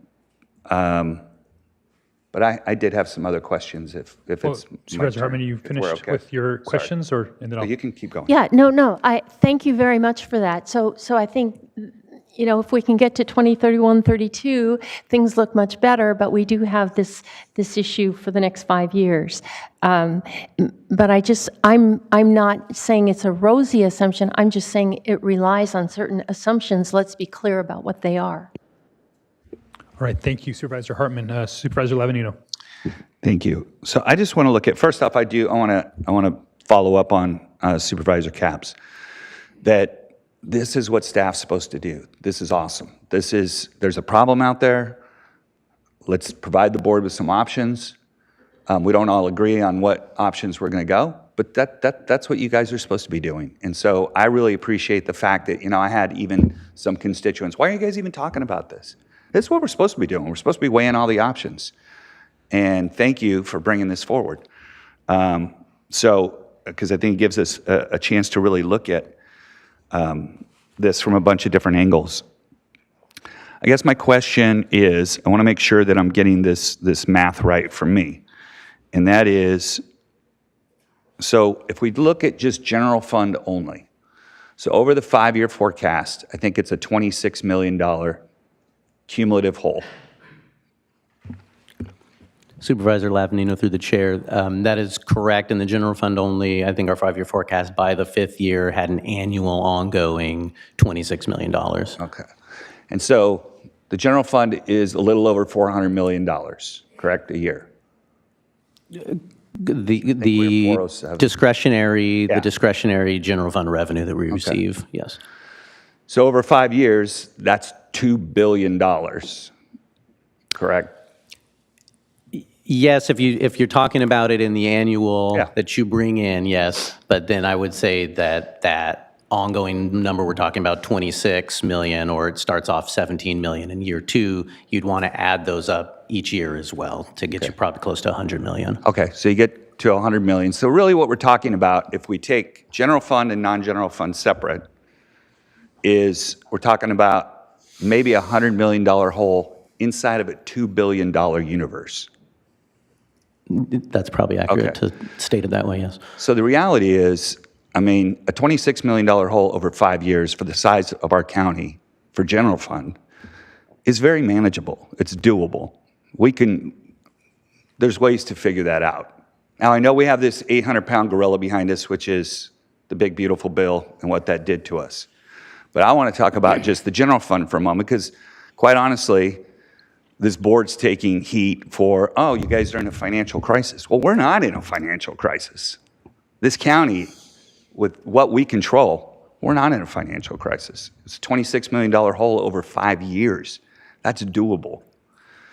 The problem is, we have a lot of people out there that rely on the services that come from federal programs, managed by the federal government, funded with federal dollars, and they decided to turn off the spigot. So now we're left holding the bag of what do we do at this point? Do we walk away from all these people that use our services? Or do we figure out a way to backfill it? And that's what we're really talking about today. So I just wanted to make sure I had that right about general fund, non-general fund. I've got a lot of comments, but I do want to hear from public comment. But so I appreciate staff bringing this to us. I think it was well presented. I think you guys did the right thing and went out and did the polling. To me, a poll has a plus or minus of 8, if any of us, and I know, we only have so much money to spend on a poll and so much time. But yeah, if we did this, we would be looking at this like, okay, I don't know what this is really telling me. I'm going more off of what I'm hearing just from my constituents. So I will wait to hear from the public, and then I'd be happy to talk about. And I do think we need to have this discussion, all of this, sheriff's overtime, SP SERS, other options, other things that we can talk about, the jail. These are all, because honestly, that's the other thing, is we have a fully funded strategic reserve that's $48 million in there. And at the same time that we have that, staff was able to find an additional $50 million that we could put towards a down payment on the jail. So I don't know any other county or city that's in a position like that can go out and find a huge down payment like that without even getting into their strategic reserve. So I think we're in an excellent position if we hadn't been delivered this steaming, I'll leave it there. And I'm interested to hear from the public. All right. Thank you, Supervisor Lavin. I've got a few questions before we head to general comment. I know the issue of potentially looking at the $16.5 million that we're spending on deferred maintenance in the county might be on the chopping block. We already have a deferred maintenance backlog in our county, right, of significant hundreds of millions of dollars, right? And any reduction of that would just mean increasing that backlog, right? And so basically be essentially debt financing. Yeah, we're not spending the dollars today, but in the future it'll probably be more. Is that correct? Chair Nelson, that would be correct. If we weren't putting annually any amount into deferred maintenance, that backlog would grow and likely be more costly down the line. And I want to acknowledge that I understand that we are in a difficult position. And I do want to also acknowledge our budget team and our CEO's office, because I go around throughout the state talking about what a great job that they do. I talk about it various local meetings where people are typically down on the county. I talk about how it's a really false narrative there that we're so fiscally irresponsible. I think there's a lot to be proud of. I think this board and past boards have really tightened their belt. I think there's few counties in the state that are in as better position as we are. That doesn't mean that we're not in a great position. We still have struggles here, and that's why this is before us. So I just kind of want to acknowledge that. The other thing that I want to acknowledge for the public that I hear a lot is that, we have this huge deficit. We have a huge deficit if we don't change our behavior, right? So we have to have a balanced budget, right? We don't get to have ongoing deficits. That's not how it works, the County Budget Act. We don't get to print money like the federal government or borrow unlimited monies like the state government. And, so we have some different fiscal realities, or I like to call it fiscal physics, that we have to deal with. So I just kind of want to set that as partly where we're at financially. I know that there's some challenges ahead of us. I think we're going to be looking at various ways to solve the problem and plug the holes, meanwhile trying to move the county forward. But I want to take it from a little bit different perspective when we're looking at this tax specifically, especially how it has to do with the unincorporated areas, because that's something that I'm really near and dear to my heart as someone who represents the largest amount of unincorporated area population in the county, someone who feels that his constituents are often underserved by county services. Do we have an idea right now about the revenue that's generated from the unincorporated areas for sales tax, property tax, franchise fees? Do we know that number? I don't know if we know for property tax, but remember, it's a good question that you raised, because sales tax, the only sales tax we get is the Bradley Burns, the 1%, and that is only generated in the unincorporated areas. So just something to remember. People talk about sales tax. I ask my staff, tell me where you shop, and I bet you it's not in the unincorporated area, unfortunately. So just from our sales tax. On property tax, Mr. Clementi, do we have an idea in the unincorporated area? I don't, off the top of my head, have an idea of property tax generated unincorporated versus incorporated, and then even more granular specific. I mean, I can talk to the Auditor Controller's Office. I'm sure we can pull together kind of general by area numbers like that. Yeah. So, and those are, and like franchise fees, we probably don't know what those are necessarily for the unincorporated areas, or maybe it's the whole franchise fee amount, which is? It's roughly $4.5 million, I want to say, countywide. Okay. And the reason why I bring up those different revenue sources is, like, if you're a city and you're trying to fund municipal services, those are the things you look at to fund your municipal services. And then when you want to have more municipal services, you go out and get a sales tax to do more things. Do we know how much money we spend on municipal services in unincorporated areas? Can we pull that out separately? That's likely something we can do, maybe at a high level, because certain departments that we have, Public Works and CSD, P&D, those types of things are kind of only operating in the unincorporated area. So we could look at their budgets as a whole versus some of those public safety and HHS ones that are really providing a countywide service. And my greater point is that Paul and I are probably the people in the county that probably know those numbers the best when it comes to that, and we both would have a hard time figuring out what those things are. And so the reason why I make that a point is that, the sales tax potentially is proposed on unincorporated residents. All those cities that have above a 7.75% sales tax, are any of them using the amount above to pay for countywide services? Chair Nelson, not that I'm aware of. Okay. I would guess the answer is no. And so that's kind of, I ask these questions, they're somewhat rhetorical, right? But I'm just trying to frame the conversation about what I hear from my constituents, and I'll get into that a little bit more deliberations. But I think that, there's two things going on here. There's taxes going to the services that that's from its generation, and then there's also this county-wide problem that we have. So I'll get a little bit more into deliberations, but that was kind of something I wanted to frame part of this conversation around. So Supervisor Capps. Yeah, you just reminded me of something that I hear from my constituents. One question. So when we bail out the Sheriff's Department on overtime, does that come from our general fund? Absolutely. Supervisor Capps, through the chair, yes, it does. Thank you. Supervisor Hartman. Just exploring, if there were a tax that the benefits were just for the unincorporated area and collected just from the unincorporated area, how would you think about that? So I've had that conversation with my constituents quite a bit, and I think this is more of a deliberations, but I think the first step is showing to the unincorporated area that they're already getting their tax dollars. I mean, that's the first exercise, because I think there's a lot of people in the unincorporated area that feel like they're neglected from county government. And so that's the first, is proving to them that they're not with their existing tax dollars before you ask them for more. So not now.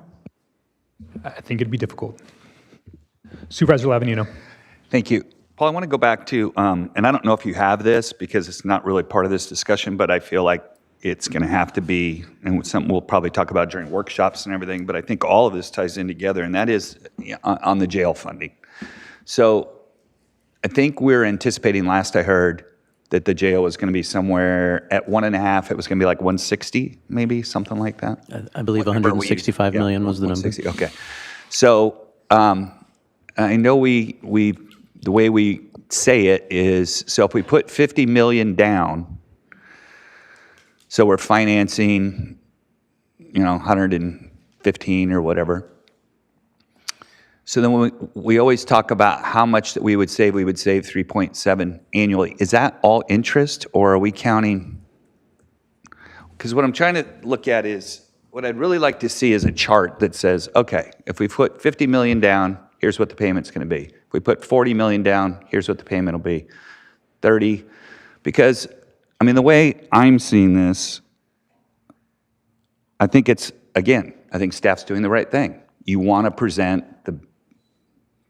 what would be the smartest thing to do. And the smartest thing to do, as anybody knows, is buying a house or a car, is you put as much down as you can possibly afford, and you make the payments lower. 99% of the time, I would agree with that. When you're super cash poor at the time, and you have other things that need to be done, I'd really like to see what it does look like, because, I think we all agree that 2031, it could get better. And maybe we'll have the resources at that time to better fund, a debt service payment, and that money could be better spent in the next 2 or 3 years here. And I don't know what that decision is, but it's something I feel like I need to make a really informed decision better of how that really looks and how much is actually being saved. Because again, we're saving it in this year's dollars.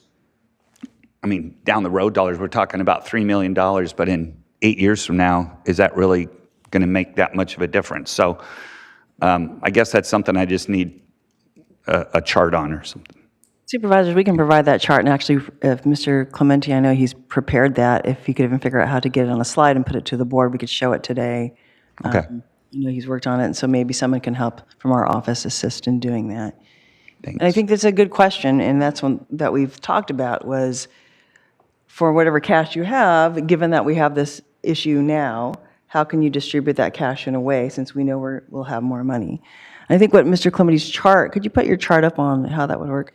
I think the issue that we're facing as staff is that we see an ongoing deficit, and you're right, it's not all in the general fund. And heretofore, the board has been split on whether we backfill state and federal programs that have lost funding. But when we look at this cumulative deficit, what Mr. Clementi is showing is the annual deficit.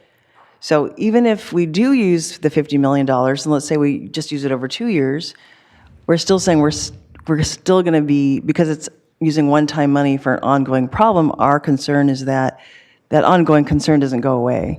Absolutely.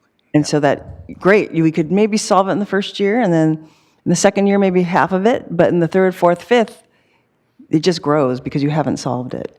And I just want to, I think that's the issue. It's the trade-off of what we would be looking at. And maybe because history is a lesson, I was looking back in the last few days about when I got here, and I've been more reflective, as you know, looking about what's happened in 2009, 2010, the county was facing a $19 million deficit, and it was trying to solve it. Very tough choices, using some cuts, but also a lot of one-time money. In 2010, 2011, that grew to $40 million. In 2011-12, that grew to $72 million. So I think Chair Nelson is right about structural changes that we're going to have to think about and make. And we're just concerned about using any one-time money as a bridge when we see that it's growing. And that's why staff is trying to present all options to the board. And I totally understand that and appreciate it, and I think that's very well stated. I wanted to add that I wasn't trying to say that without any cuts or without any changes. I just think we have an asset there right now that has to be part of the conversation, and along with some structural changes and some cuts. So maybe soften those a little bit with some of this. All right. Thank you, Supervisor Lavanino. Anything from staff before we go to public comment? All right, Madam Clerk, let's go to public comment. Chair Nelson and members of the board, we have 6 requests to speak from the public on this item. We are going to remain here in Santa Barbara and begin with Laura Robinson, to be followed by Lawrence Severance. Laura? And before Laura speaks, we're going to go ahead and close public comment on this item. Good morning, Chair Nelson and the board. My name is Laura Robinson, Executive Director of SEIU Local 620, representing the public employees who deliver the safety net services our community relies on every single day. I'm here today because the county is unfortunately facing a significant deficit driven primarily by federal funding cuts. Cuts that target the most vulnerable residents and whose consequences fall squarely on the local workforce and the people they serve. Social services, public health, and other core programs are already bracing for reductions that will directly affect children, families, and seniors, those who rely on essential support to survive. The proposed sales tax increase for the unincorporated areas is not a perfect solution, and it is not the only solution, but it is one of the few immediate available tools to prevent deep service reductions and the loss of workers that provide those services. These are the people who process emergency benefits, conduct child welfare investigations, protect public health, and keep our communities functioning in times of crisis. I also want to highlight that the county does have other funding options. Future allocations, particularly those set aside for long-term jail-related costs, could be redirected to address this urgent need. When the crisis is happening now, our response must happen now. We cannot afford to protect future projects at the expense of today's essential services. This is not a one path forward only moment. We need to pursue every reasonable approach available because this is temporary. The federal government will stabilize, funding will be restored, and we do have an unfunded actuarial pension windfall coming in the future. Right now, we just need to tread water and make it through. So we need to look at revenue solutions, strategic use of reserves, and reallocation of funds where appropriate. The sales tax measure is one critical piece of the broader strategy. I'm asking you to approve this measure and give voters the opportunity to decide. Our community deserves the chance to protect the services that hold the safety net together. Our workers deserve a chance to keep doing the jobs that keep the county running. Please make the decision to move this forward. The need is immediate and impact is real, and the consequences of inaction will be felt by every resident who depends on these programs. Thank you. Thank We you, Laura. will remain in Santa Barbara, and our next speaker is Lawrence Severance, to be followed by Karen Howenstein. Lawrence?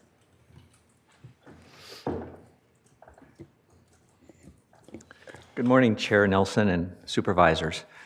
I'm Larry Severance, a resident here in Santa Barbara. I support the sales tax idea for the county. Although it would be in the county unincorporated, it affects all of us, and we have a serious budget gap. I noticed in the comments from supervisors and also in the presentation, there was talk of cost reductions and cost of looking at options. And I'm here to talk about one of the options that I think now is a time you should also incorporate into your thinking. The jail is planned to house 1.5 housing units. And that was passed in April before this board asked for a study of diversion possibilities that could reduce the jail population and reduce the size of the needed beds. That study was carried out by the CCP. I'm a member of CLU Santa Barbara. We were involved as participants in the public in that work, and the board received that report in December outlining specific diversion alternatives that could reduce the size of the jail.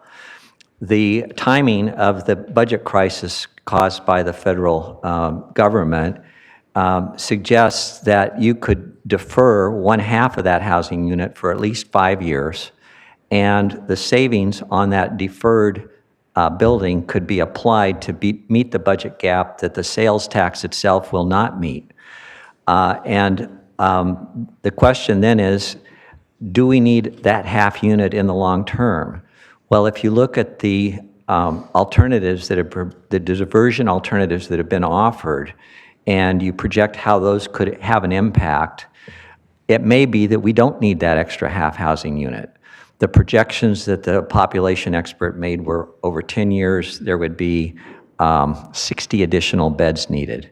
Well, there's solutions right now to reduce those beds well beyond 60. There's concern about the Murray case, and I've heard that mentioned. I've submitted written public comment today, attached to which is a copy of the letter plaintiff's counsel in the Murray case sent to the board in 2023. It's very clear that they're not mandating building more beds as the solution to addressing the Murray case requirements. And frankly, plaintiff's counsel, we've inquired whether they would consider updating their position on that, because I think it's a struggle the board is having whether they have to follow a mandate in the Murray case and their hands are tied, or whether not. My ask to you is that you ask your staff to update the cost comparison between 1.5 units and 1 unit and take into account operational costs, financing, and the initial expense. And I think the public and yourselves would benefit from knowing those numbers as you consider options. Thank you very much. Thank you, Larry. We will now go to Karen Howenstein, then we will go to Zoom with Maureen Earls. Karen?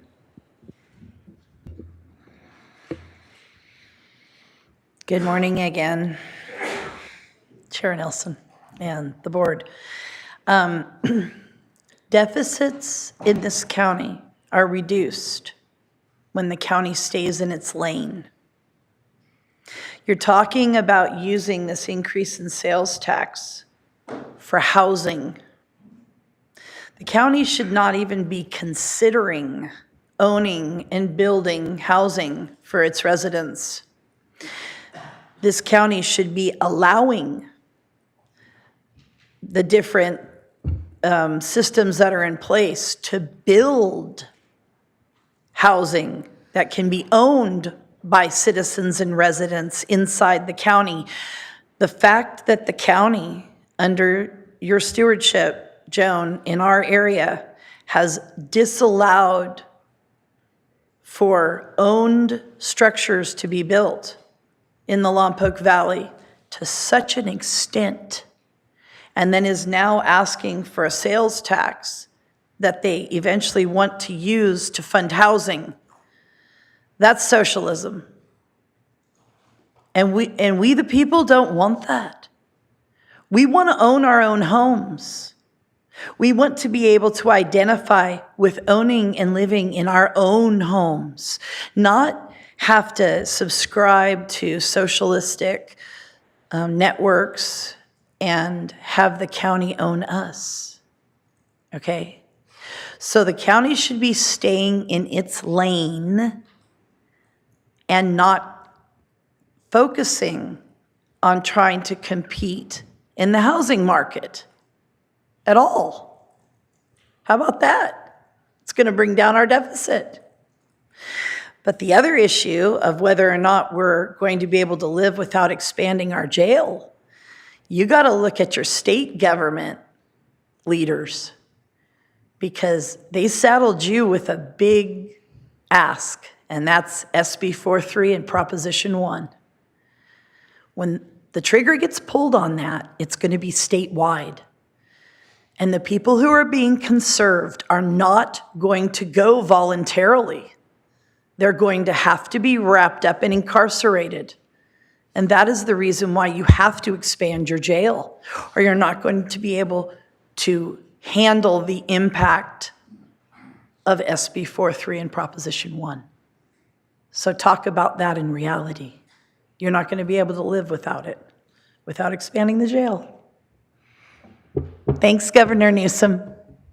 Thank you, Ms. Hauenstein. We will now go to Zoom with Maureen Earls, to be followed by Angelina Detamonte. Maureen?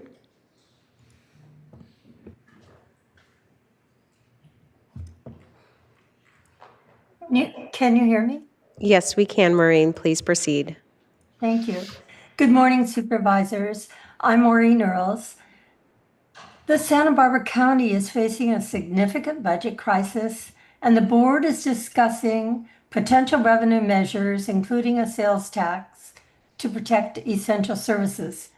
At the same time, the board is considering the size of the North Branch Jail expansion, one of the largest and most consequential capital and operating commitments in the county budget.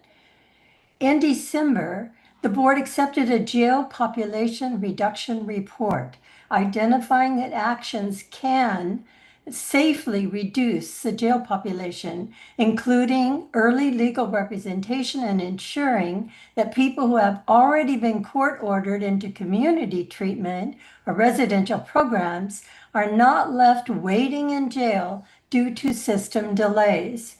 The board has also received a public defender's staffing report documenting that Santa Barbara County does not meet state workload standards. That report shows how insufficient staffing causes court delays that keep people in jail weeks or months longer than necessary, harming individuals and creating avoidable costs for the county. Taken together, these two reports show that a significant portion of the jail population is driven by delay rather than public safety need, and that funding and implementing these recommendations would reduce jail population enough to avoid building the additional 0.5 jail unit, saving what will ultimately cost $147 million. We ask the board to direct staff to return with only one versus 1.5 North Branch Jail expansion budget. That size is clearly not required by the Murray case. And we ask that that budget explicitly incorporate updated jail population reduction estimates from the board accepted recommendations, including early representation, public defender staffing to state standards, and timely placement into court-ordered community programs. As the county considers potential tax increases and service reductions, we also ask you to present the option in a report to fund these proven reductions instead of the unnecessary jail capacity, costing us eventually 147 million, which is the fiscally and responsible, less harmful path forward. Thank you. And we will now go to Angelina Detamonte, to be followed by Gail Osherenko.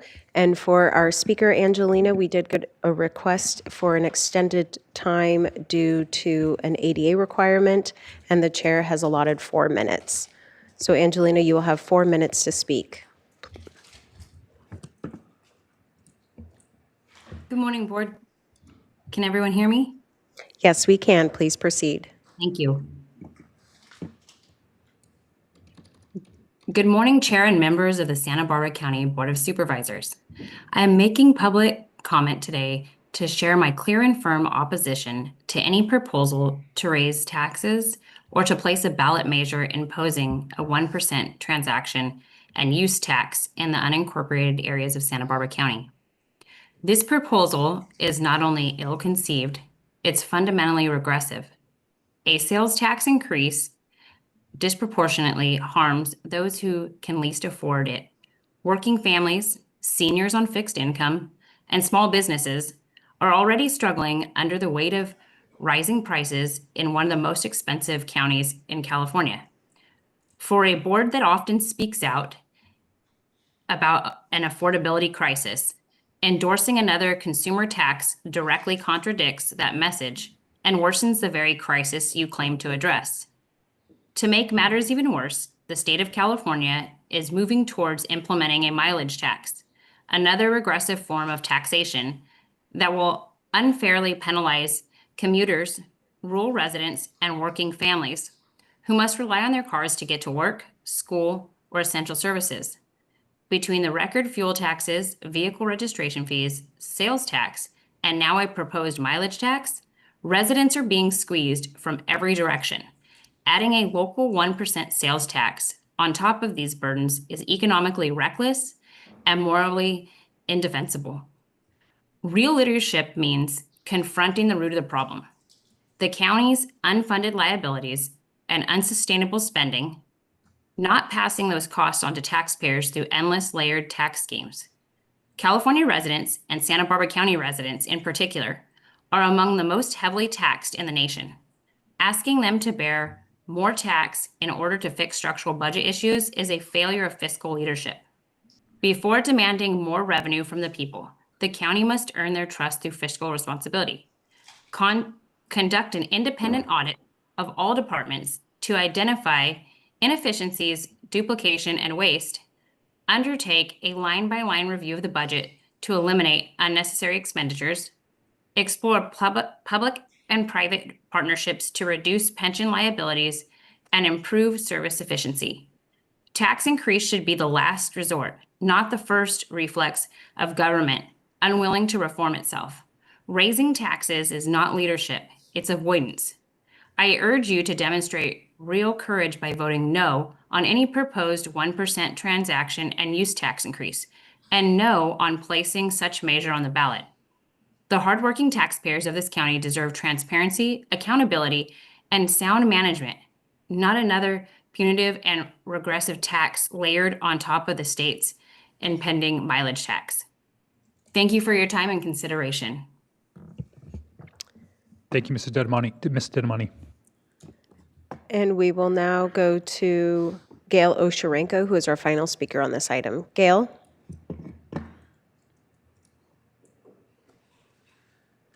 Chair Nelson, members of the board, thank you for this opportunity to speak about a complicated issue. I'm generally quite supportive of what Laura Robinson said. I'm generally not one to like regressive taxes. And I don't know what the solution ultimately will be, because we really cannot afford to lose essential services and the things that most benefit those who are in the biggest trouble in our county, which includes the homeless. We think there are about half of the people in the jail, or maybe not half, 44%, something like that, who who came in homeless. We hope that they aren't going to go out and be homeless, but I'm not sure. I totally agree with what Larry Severance said and Maureen Earls, so I don't need to go over that. I do want to tell you that this is a quote from Don Stemmen from an article in July of 2017, The Prison Paradox, More Incarceration Will Not Make Us Safer, comes out from the Vera Institute of Justice. A lot of material you should read from them. It says research consistently shows that higher incarceration rates are not associated with lower violent crime rates. I think some of you know that because you've approved a set of measures that would help us to reduce the numbers in the jail. We have a lot of people who do not represent a risk to the community if they were released on some kind of diversion program or probation. If there are many ways to reduce the numbers in the jail and the length of time they are left there. Jails do not actually address the problems of people with serious mental illness, and we have quite a few of them in the jail, and they get worse when they're there. Even when we've done these behavioral health units, which are definitely an improvement. I recognize that in order to close the main jail in South County, except for all but the beds at the IRC, the Intake and Reception Center, so all but about 116 beds, we probably are going to need one housing unit addition up in the North Branch Jail. And then we should stop at that and really get these measures working that help to get people out of jail and get them the help they need. And we need the programs that we have, and we need probably more programs, definitely more acute and subacute mental health beds, which, by the way, are locked beds. So that's what I wanted to say. Would you go back and give us the numbers that Larry asked for? If you only build one housing unit, about 256 beds. And Thank you, Gail. That Ms. is your time. Yeah, thank you. Thank you. And that concludes public comment on this item. All right. We're back to the board for deliberations. Yeah. Let's go ahead and take a 5-minute break, all right? Okay, we're going to take a 5-minute break and come back for deliberations.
Welcome back. We are still on departmental item number 1. Just returning after public comment. We don't need to read it back in the record. We can just get started. Is that right? Okay, so we're down to deliberations on this item. And Supervisor Hartman, I'll let you lead it off. I have some questions for us. I guess first a statement. To talk about this, we need to talk about our bigger budget. We can't put blinders on. So I guess I would start by saying that I don't think we should take money out of our strategic reserve. I believe we need that money in case we have an emergency. And we don't know what we could depend on from the federal government even before. It takes a long time. So that money, I think we have to hold. So then the next question for me is, well, we've had a policy that we don't backfill social services, health and human services. We're going to have to do it. I mean, at the federal level, they're really taking apart the New Deal Great Society programs. We do have an obligation to serve the indigent. That infrastructure has been dismantled, and we still have that obligation, so we're going to have to figure out how to do that, meet that obligation, both legally but in terms of just being humane. So I mean, the first question for me is, do we backfill? If not, how do we look ourselves in the mirror? And if we do, then how? So that's kind of where I'm starting.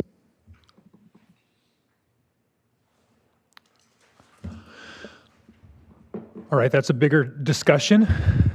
And so I think that's definitely hanging over all of our heads through this discussion. Some of this is focused to this, are we going to move forward with this sales tax today and put that on the ballot to see if the voters want to do that or not? So while I appreciate what you're saying, and I think that it's a discussion that we're going to be having at budget workshops, and we're going to be having with, I think, our next update. I think there's a couple more times that the CEO's office is going to bring this to us over the next 2 or 3 months. I think this is going to be one of the more intense conversations. I think even those who came today in public comment to talk about the jail and how that impacts it, I think that that's going to probably come up again. Seems to always come back up every couple of months. And I just wanted to say about that, because I think that is something that kind of is hanging over our head. Is, it was kind of said that, obviously Supervisor Capps and Supervisor Hartman kind of on one side on pods, maybe Supervisor Lavigno or Mike on the other. None of us want to spend money on a jail. I mean, none of us want to do that. That's not anything anybody's excited about on this board. I do think that we're looking at different data and we're interpreting it differently on this board, and I think that's where we're coming to some different conclusions on what that means from there. So, I do appreciate what you're saying, Supervisor Hartman, but we do need to try to land this today on where we're going to go with this item. So, I understand, right. But how do we land it if we don't know what we have to pay for? I mean, if we're just looking at general fund, I think Supervisor Lavanino laid out a really good analysis. But if we're trying to think, what are we going to do about child welfare, child protection services? I think we can't let that go. We would face huge lawsuits. It would be much more, the risk is huge, and I don't think we can afford that.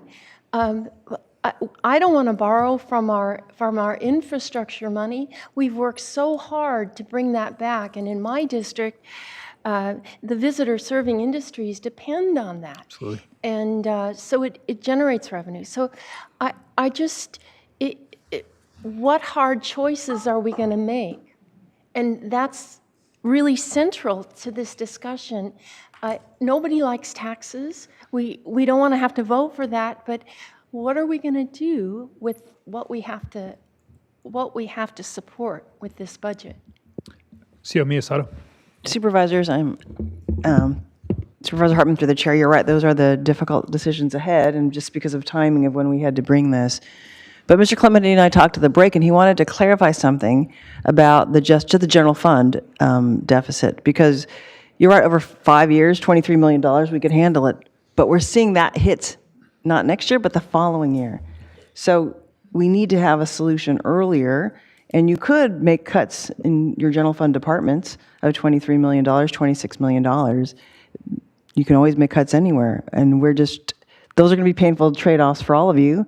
Public safety is our largest general fund expenditure, and there's lots of complications about things we must do in that. And then a lot of the community serving services are in the general fund. Our CSD director is here as well. So we just know that there are going to be difficult choices, and you know that more than anybody. But I just want to remind you, that is not just something we get spread over 5 years. That is hitting us not next year, but the following year. And what is the amount?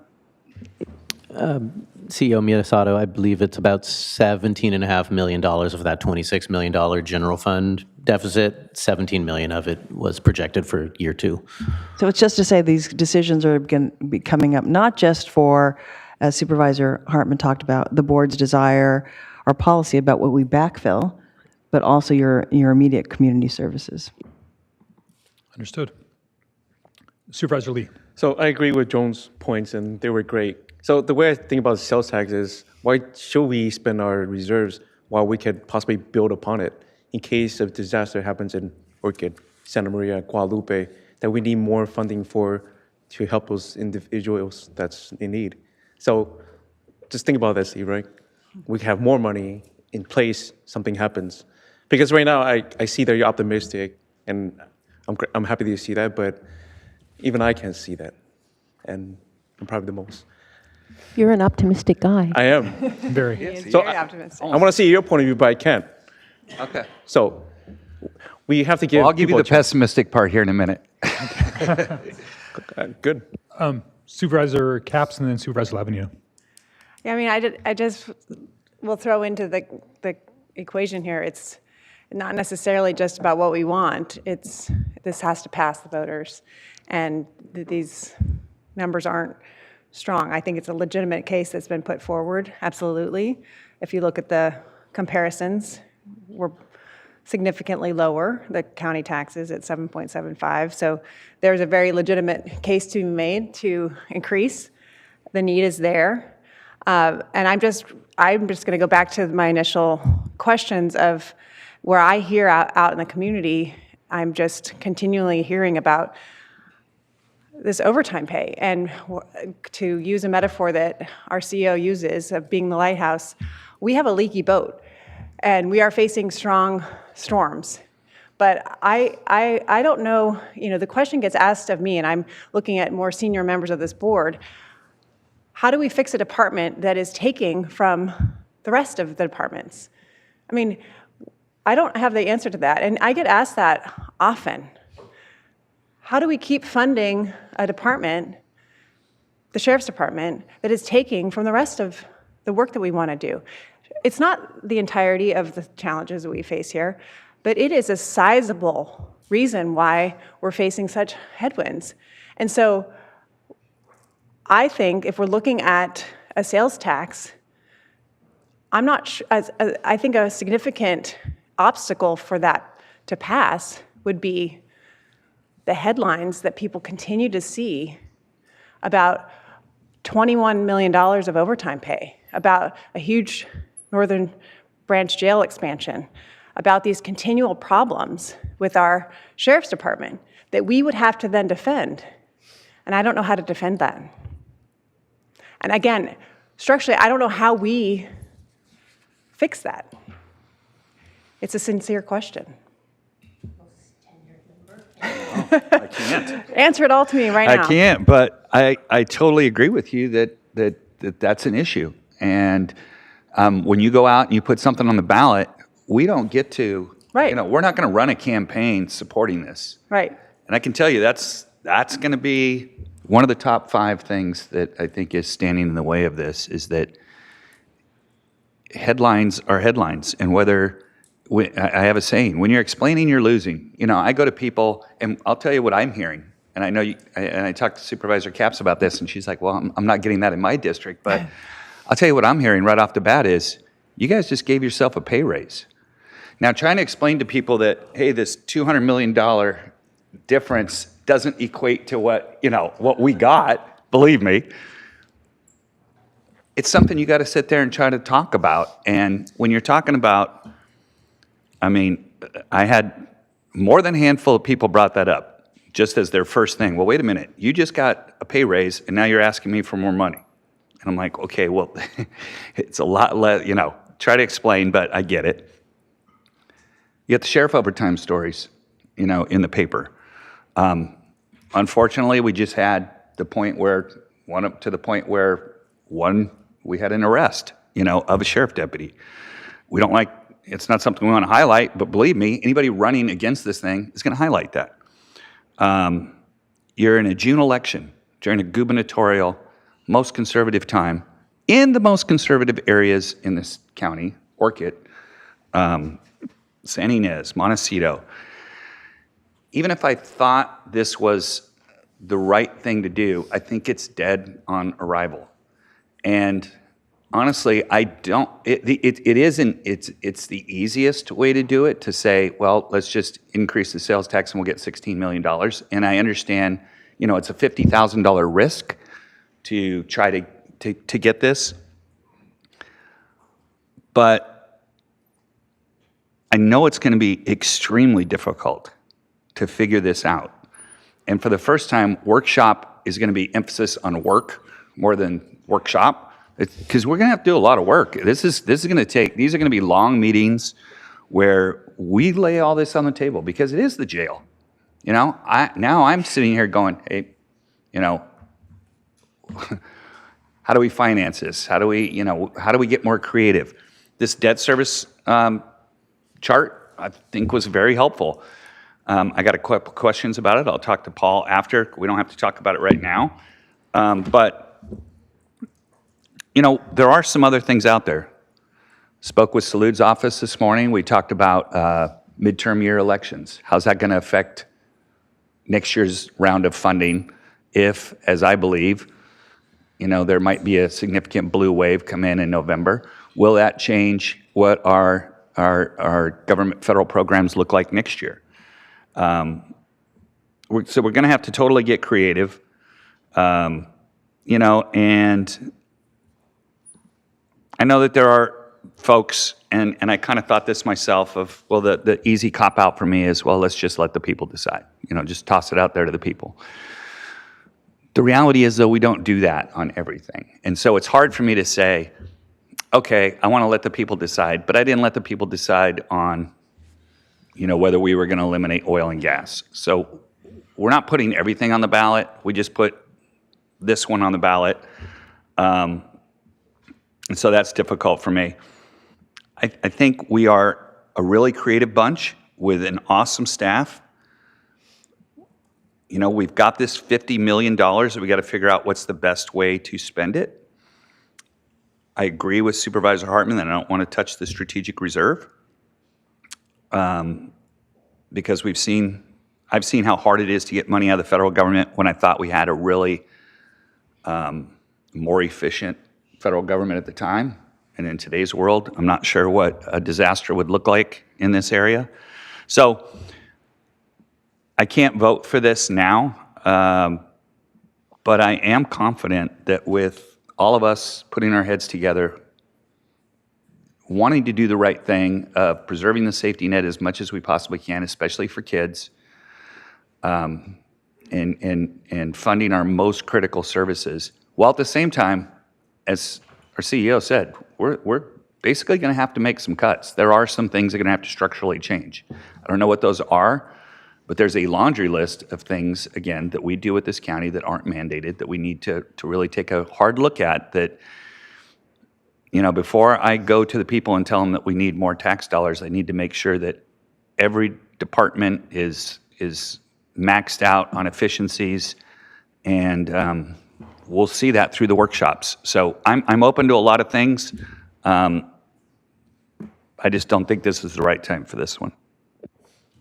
All right, thank you, Supervisor Lavanino. Supervisor Hartman. Well, I guess if that's it, that's it. But I guess I'd still like to say that I don't think we should anticipate the campaign. I mean, I think let that take care of itself. I believe this is a decision, a financial decision that we're required to put to the voters. And I think it's of such significance to our county that we really have a duty to do that. I believe that with our current CEO, we have been pursuing more efficiencies throughout this county from the get-go, through Renew, through KPMG, through our IT. We've invested heavily, but we all know that there are other forces at work. Inflation, the cost of workers' comp, cost of insurance, and things that the state doesn't cover for these state and federally mandated programs. So I think there is a case that we could make. I always come back to the right triangle that the fire guys use and gals in explaining emergencies. If you are upfront planning, you have more options. As time goes down, you have fewer and fewer options. I think we keep kicking this can down the road, and we have fewer and fewer options. We know that next year, that is 26, 27, 27, 28, that we really have a serious cliff, financial cliff. And I haven't heard anything about how we're going to deal with it. And just to say we're creative and we can do it, I think it's going to be at a tremendous cost. And next year, we're going to be sitting here and it's going to be a lot worse.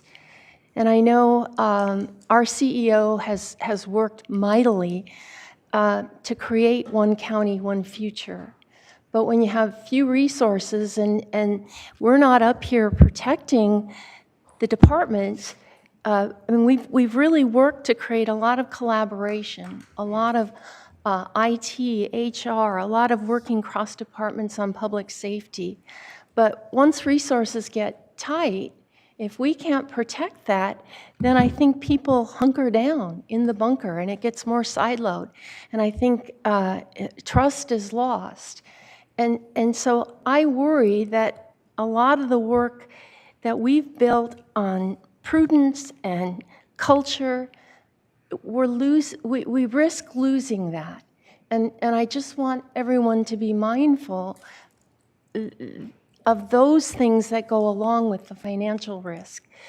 So I do think that it would be appropriate to put this to the voters, because I think once they understand the kinds of trade-offs we're going to be experiencing, they would have wanted that choice. All right, thank you, Supervisor Hartman. Supervisor Capps. Yeah, I really appreciate, Supervisor Hartman, your heartfelt comments, and you make ones that I completely agree with. It takes 4 votes, so it's clear we don't have it today. I will just say that I don't think this is done. I think that we can bring this back up. I do think a general election is probably a better time to do it. So I hope to be here to do this with you at some point. But I just do think that one option I want to pursue is a more fiscally responsible sheriff's department and a smaller, less than 160 on the jail. And I'm repeating myself because it is that important to me. So I know that we have this item coming with the audit of overtime, and I'm hoping it's coming with actual tangibles of how this problem is going to be fixed so that we're not bailing out from our general fund. I mean, the numbers almost align. We have a $23 million deficit problem from our general fund. The Sheriff's Department spent $21 million in overtime last year. There's an alignment there. So we have again, it doesn't solve it all, but we have some obvious things to tackle. And that's my position right now, knowing that we do not have the 4/5 vote that we need for, again, a very admirable solution that our CEO has put forward. Supervisor Lee, and then I would like to make some comments as well. So, Bob and Steve, what is it going to take for one of you to agree? Because, just tell me, because Steve, earlier you said you want to prove to your constituents that their tax dollars are working for them. And this is the opportunity for you to do that, for holding us accountable, all of us, to show that we are giving money and being fair, not just to South County, but North County as well. That could be equal. This could be the opportunity that we show that there's not a divide, we're one county, one future. So thinking like that, Orchid, Santa Maria, all those North County could benefit from this, and they will. And I'd appreciate that, Supervisor Lee. And what I was saying earlier to Supervisor Hartman was the fact that I think the unincorporated, just because I spent a lot of time in the unincorporated area, I have 7 unincorporated communities, they already feel like they're not getting their share with what they already pay. I mean, that's what I keep hearing from them. It's a different conversation. That's why, when we're having this conversation, I understand globally what's happening in the county. And I'm with you, and I will be side by side with all of you as we try to make those cuts. Maybe the Sheriff's Department, maybe other places. We're going to have to look at the things that we're doing. But, when you just tax this one sort of constituents to pay for services, which isn't even legal, by the way, guys. I mean, when we tax the unincorporated areas, it's supposed to be spent on unincorporated services, which the quiet thing out loud is that we're just going to unfund unincorporated services and stick that somewhere else. So, that's what's happening here, and I can't take that to my voters. We have to, show that we are giving them the municipal services that their tax dollars already, deserve. And then I think at that point, I think you build back trust with the voters to be able to approve those types of things. I think what we're looking for right here is really a county-wide tax, because really all the needs that we're all talking about here are things that hit every one of our constituents, whether you live in a city or unincorporated area. But we're asking here separately is though we're asking one section of the county who feels the most underrepresented and the most underfunded to pay for the rest of the community above their share. So I think that's the frustration that I think you're seeing out there from unincorporated residents, and that's again who I represent on this board predominantly. And so I think that's one of the challenges as we move forward with this is, and why, again, Supervisor Capps, you're right. There isn't, I don't think there's the 4 votes, because I'm not going to be able to support that at this time. Supervisor Lee? Is there a way we can guarantee that money used from such a tax is only for unincorporated residents? Then what we could do, and this is what you would do, you would put a supplantation clause in here so that you would freeze funding on unincorporated areas and say all this money goes towards unincorporated areas. Right. That would solve the budget problem.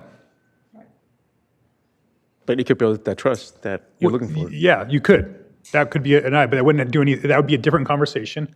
Love to have that conversation. Love to sell that to the unincorporated residents. Hey, here's $17 million of services beyond what you're getting right now. That's a great conversation to have in the future. Love to have it, but that's not what we're having up here. Right now we're saying unincorporated residents, we're going to ask you to pay for these additional services to fill the gap for countywide services. And I just don't think that that's a fair, for my constituents, and again, that's why I can't support this today. Supervisor Lavanino. Yeah, I just want to respond to Supervisor Lee, and I appreciate your desire really to, I think, we're all feeling frustrated and we want to get there. But you have to understand, first off, Bob and I represent areas that twice put on the ballot that they want to divorce Santa Barbara County. Okay, so you're talking to a different set of people than what you're used to talking to. So they've had it on the ballot twice that they want to divorce us. Okay, so that's where we're starting from. And then when they hear the county, first off, I think counties are being unfairly lumped in with the federal government right now. People are not happy, most are not happy with the way the federal government is working or not working, and their state government. And so,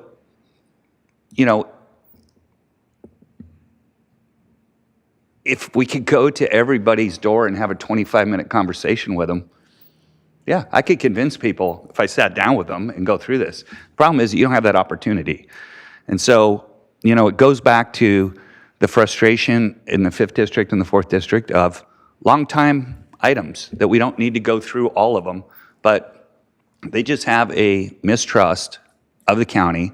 Bob and I have done as much as we possibly can to try to roll that back and to get people back to where they can understand and respect what we're doing. And I think we've made significant strides there, but not enough to go back and right now ask for a tax increase in today's environment. So that's kind of what it comes down to. Do he and I think that the money would be well spent? Yeah, I think we both do. That I think we are good stewards of the people's money, and I think it would be well spent. I just can't convince people that are just so hardened against government, and all the input that they're getting is not supportive of what we're doing. People are waking up every day and watching the news and looking at their social media, and it's negative, negative, negative, negative, negative. And it's just, it's an impossible sell. So, yeah, and Supervisor Hartman, I don't want you to feel like I'm just saying, hey, we're creative and we'll figure it out. I think there's options. I really do. If we had no money and we were facing this huge jail, we have $50 million at our disposal to try to help fix this. I don't want to spend it all backfilling. I understand it's one-time money. I know there has to be cuts, but it gives us a little leash, very little, to be able to look at what's the most important. But we can't, in today's environment, we cannot continue to fund everything that we're doing and everything that the federal government used to pay for with our limited resources. That's not the way this government was set up. That's not what we're supposed to be doing. That's the federal government's responsibility. And yeah, there is a child that's probably going to not get all the services that they need. At the end of the day, that's on the administration, and they cut the funding. So we're going to do our best to try to mitigate that, but we can't fix all their problems. Supervisor Lee, and then I'm going to try to land this with some type of motion or no motion. Yeah, Steve, I agree with you. North County is different from South County, but shouldn't we give people a chance to vote? Give them a voice, regardless of the North County, South County. Because I have some people from my district who agrees with you, and some that do not. So, but I want to give them a chance to vote on this, right? If we pass today, there's no guarantee that it will pass, but at least we're giving people a chance. The problem is we just haven't been consistent in that. So my folks are like, well, how come we had Measure P and we voted on removing oil and gas and we defeated that with 62% of the vote, and then you guys came back and just by fiat said we're going to eliminate oil and gas. So they're like, you didn't put that on the ballot. We didn't get a chance at that. And there's a number of those things along the line. But, our job is, yes, to put some things in front of the public to vote on. But we're also, I think, I can guarantee you in my district, this would not pass. So, May I ask a question? Sure. How many voters in your district, how many unincorporated voters do you have? Well, I don't have any, that's true. I have very few so it's not, you don't have to face the voters on this. Well, I'm not worried about facing the voters. I'm saying, what do the people of Santa Barbara County want or don't want?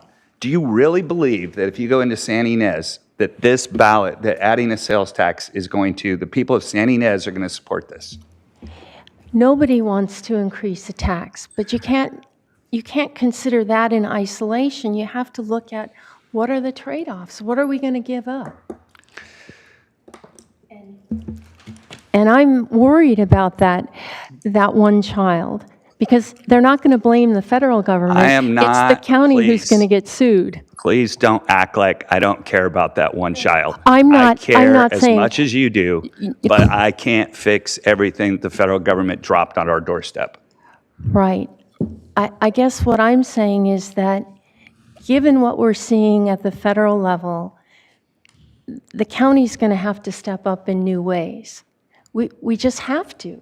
Mm-hmm. We can't ignore people suffering, and you'd be the first You were the first. I think I've stepped out there, and I still am looking for creative solutions to do that, but you can't save everybody. That's not going to happen. No, but I think we have to leverage what we have. We have to reduce the risk that we can and explain this to the public. But When you're explaining, you're losing, and they don't want to hear this. Well, I'm an educator. I believe that we all have to explain all the time. I believe in democracy where we're always engaging with each other and talking and learning.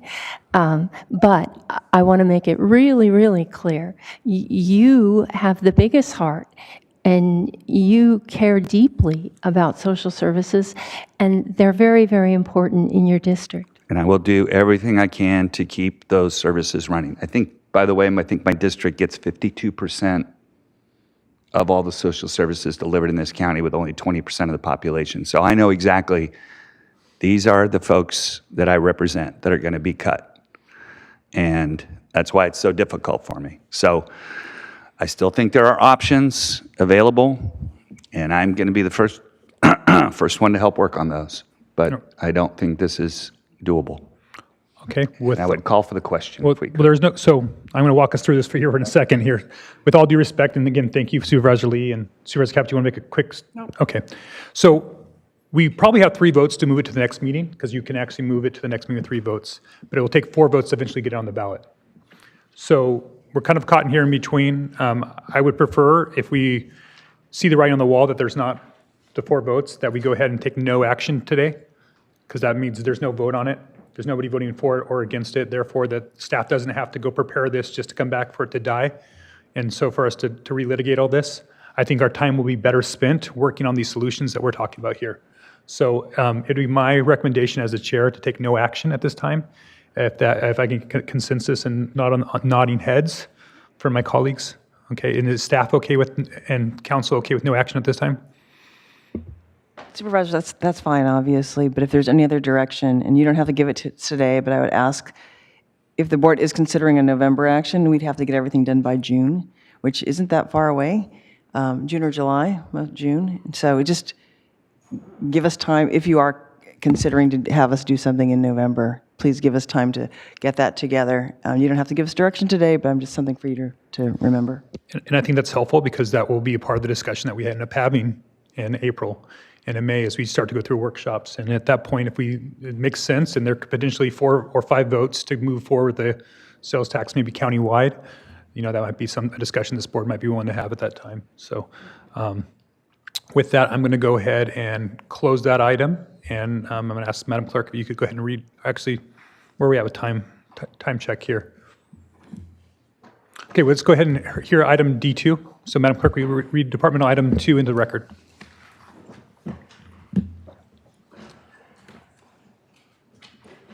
And just for agenda management, those, I think we'll go ahead and close session after department item number 2.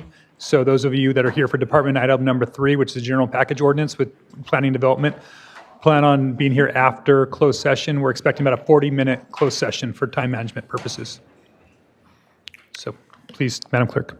Chair Nelson and members of the board, departmental item number 2 is sponsored by Supervisor Lee. It is a hearing to consider recommendations regarding a funding agreement with the City of Carpinteria for Carpinteria Bluffs Nature Preserve Improvement Project, and there is a 4/5 vote required on this item. All right. Welcome, Mr. Cooper. Thank you. Good to be here. Mr. Chair, Supervisors, D2 is an item regarding funding for restoration of trails at the Carpinteria Bluffs and Rincon Bluffs Preserve. This is an area that's regionally significant. It's a coastal open space that's used by so many people, not just in the Carpinteria area, but throughout the South Coast. It's really an incredible place, and these lands provide habitat protection for sensitive species, public recreational access, and it's a key part of the California Coastal Trail. This funding will accelerate improvements like public access and safety. It'll restore native habitat and support long-term stewardship of the area. This is an $800,000 grant paid out in four $200,000 segments paid out annually. The city sends a written request, and then we would make the installment payment, and then they would send a written progress report and document the expenditures that are consistent with the goals laid out in the item. This will assist with restoration of degraded trails, removal of invasive species. There's a lot of those that are coming through all the time now. Expansion of ADA accessible pathways, parking and public amenities, interpretive educational features, planning, permitting, and stewardship strategy development. The City of Carp, as far as the coordination and oversight and accountability on the funds, the City of Carpinteria will coordinate improvements with the Carpinteria Open Space Management Advisory Board and the Land Trust for Santa Barbara County. And it occurs to me that I have neglected to, if you guys want to introduce yourself, I apologize. We have some partners here from the City of Carpinteria. Welcome. Hi, my name is Natalia Alarcon, and I'm the mayor of the City of Carpinteria. Hi, I'm Tori Cutbirth, and I'm the program manager for Parks, Recreation, and Community Services Department. Great, welcome. I apologize for that. Yes, there'll be annual reporting, and this money will go to help preserve and allow access for an incredible part of our county that, like I said, is used by all kinds of folks. Were there any questions? Questions from the board? Supervisor Hartman.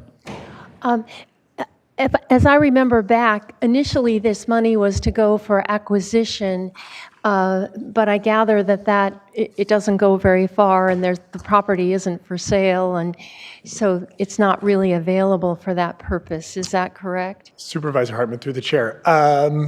Essentially, yes. So this was an $800,000 sort of starter payment, if you will, to build a fund to acquire a parcel adjacent to the parcels that were already acquired. And the rest, as the price sort of grew and grew and grew, it got beyond the capability to fundraise that. And so our office, Supervisor Lee, felt it was a great use of that funds to do the best that we possibly could with the area that had already been preserved. And the partner that made the most sense for that was the City of Carpinteria, as their Parks and Rec is doing an amazing job right now with the space. All right, thank you. Supervisor Lee? Can we put the picture back on the screen? And I know Steve and Bob will appreciate this, but if you look to the left, the pier is an oil pier. There's a Chevron, Chevron leases it from the city, so I just want to highlight that. But this is a great opportunity. You don't see this often. Something really positive to preserve our open space and piece of the land that we fought so hard for. So, have a great presentation. Thank you. If I maybe CO staff could correct me if I'm wrong, but I remember some of these funds being set aside at the same time we set aside funds for, I think, the Goleta Hills or Forever project, right? And I got as well as, I think at that point we put $2 million aside for North County operations towards either acquisition or trail work. And I think Supervisor Hartman's been able to tap into that for some of our San Ynez Valley Trail. This seems to be some of the same type of costs. So even though that this was allocated originally for acquisition, it seems like it's very consistent with what we've done throughout the county with those dollars. Ms. Oderman, am I remembering that correctly? Chair Nelson, that is correct. Back in 2021, some money was set aside for open space and trails. In the North County, it was $2 million, and in the South County, $1.5 million. And that money has subsequently been spent on the projects that you mentioned. And also, I think, I don't know, you mentioned the Isla Vista Bluffs as well in the South County. There was some there was an allocation for that as well. So that's correct. So just for the public that might come in and see just this one area of the county that's being impacted, we've all been impacted by these dollars. They were all cannabis dollars. Got to give Supervisor Lavanino that. I was going to ask that question, but but that was spread across the whole entire county. So when, sometimes people see projects come to the county and they're like, wait, why are you guys doing that now? We've got a a parks project going on right now in my district, and people are going, wait, you guys have a deficit and you guys are putting in lights. They just don't know that takes 3 or 4 years to actually happen. And that's what you're seeing here with these dollars, where it's finally coming to fruition after multiple years of getting through a process and identifying a project. So just for the public information, back to that education, Supervisor Hartman. Supervisor Levanino. Yeah, and I'm in total support. I think $1.5 million of that was out of the same time that we did the Santa Maria soccer fields. It was around that time. But, and I've also heard from constituents now, they're like, well, I thought you needed money and now you spent $1.5 million. Well, that came from 2020, 21. So totally supportive, looks beautiful. I'll be out there enjoying it. So congratulations. Excellent. Supervisor Levanino, through the chair, I think this might also fall into the category of grass for grass. I'm not sure we're going to coin that as a phrase. That's not right up there with one county, one future, but yeah. Well, before we get into deliberation, or CO Miyasato? Just to confirm what you said, and this, because the money was set aside as part of the set aside, it does need to be appropriated with 4/5 vote today. Right. And I do want to make the distinction that on some of the projects that we funded, they're all open space and trails, et cetera. But most of them, from Supervisor Hartman, I think in your district as well, and for Supervisor Capps, have been in the unincorporated area. And so it's very special, and I know Carpenter Maria knows that we typically don't fund these big projects in cities. We did Supervisor Lavanino because at the time there's a lot of youth violence, and we thought that was a good idea as this. So I know Carpenter, I know your city manager well, everyone's very appreciative and the partnership, but it's very rare that we would fund a large project in a city. And Mona is going to be much more fiscal hawk as we go forward and recommend projects that we look discernibly at, but this was a commitment that was made several years ago. Again, thank you, CEO Miyasato. Madam Clerk, do we have any public comment on this item? Chair Nelson and members of the board, we have no requests to speak from the public on this item. Okay, so I don't know if there needs to be much more deliberation. I think you got a lot of happy and supportive colleagues up here. So Supervisor Lee, would you like to make a motion on this? I do, and I want to say I really appreciate the support on this. It means a lot to the carpentry community. Our blessings are sacred space, and for the county to support a city on this, it does strengthen our relationship. So with that, I move staff recommendation A through D. I'll second. Okay, so I've got a motion from Supervisor Lee and a second from Supervisor Lavanino. All in favor signify by saying aye. Aye. Motion passes unanimously. All right, thank you and congratulations. All right, we're going to go ahead and recess for closed session. Would you please go ahead and read the agenda for closed session? Thank you, Mr. Chair, members of the board. The board is scheduled to meet in closed session on one item of existing litigation, Anderson versus the county, which is a Santa Barbara County Superior Court case, and conference with labor negotiators, all bargaining units, unrepresented employees, managers, and executives, and the agency designated representatives are CEO Miyasato and Human Resources Director Christine Schmidt. And the time estimate is 1 hour. Excuse me, is how long? 1 hour. Okay, so it's set for 1 hour. It's noon right now. Let's go ahead and say that be back at 12:45, or be prepared to be back at 12:45, but we will more likely be starting at 1 o'clock. But I want to make sure those in the public and staff are aware that if we get done sooner, we will get started sooner. Thank you.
Life intervenes. Welcome back to the February 3rd, 2026 meeting of the Board of Supervisors. Madam County Counsel, will you please read us back in from closed session? Thank you, Mr. Chair, members of the board. The board met in closed session on one item of existing litigation, Anderson versus the county, and conference with labor negotiators for all bargaining units, unrepresented employees, managers, and executives, and the board took no reportable action. Thank you. At this time, we'll go ahead and move on to our third and final departmental item. Again, I want to apologize for the public and staff for an extended closed session, but we do appreciate you guys being ready for us when we're wrapping up here. So, Madam Clerk, will you please read item number 3 into the record? Chair Nelson and members of the board, departmental item number 3 is from the Planning and Development Department. It is a hearing to consider recommendations regarding the 2025 General Ordinance Amendment Package. Director Plowman. Mr. Chair, members of the board, good afternoon. Today we have an item before the board that we consider our general cleanup package that we bring annually, where we capture problems or issues that have come up over a year's period of time and sometimes longer. We maintain an ongoing list, and so we package them all together and bring it to the board. So I have Karina Martin, who is our planner. I was going to say your maiden name, but I've got it right. Martin is the married name. And Alex Tuttle here to provide the presentation. So with that, I'm going to turn it over to Ms. Martin. Thank you, Director Plowman. And good afternoon, Chair and Supervisors. Again, for the record, my name is Karina Martin, and this afternoon I'll be giving today's presentation on the 2025 General Ordinance Amendment Package. So this slide just presents an overview of what today's presentation will focus on. And the purpose of today's presentation is to review and adopt an ordinance amendment package that is intended to keep the zoning ordinances accurate and up to date by clarifying, correcting, and simplifying existing provisions. And to summarize, the package before you includes amendments that include minor updates to the Ag Enterprise Ordinance, as well as adding provisions to exempt art, garden, and architecture tours in the coastal zone, as well as in Montecito. Implements revisions to existing state density bonus law provisions, repeals the Montecito Growth Management Ordinance, which is codified under Chapter 35B, and finally initiates minor amendments to correct, clarify, or simplify existing code provisions.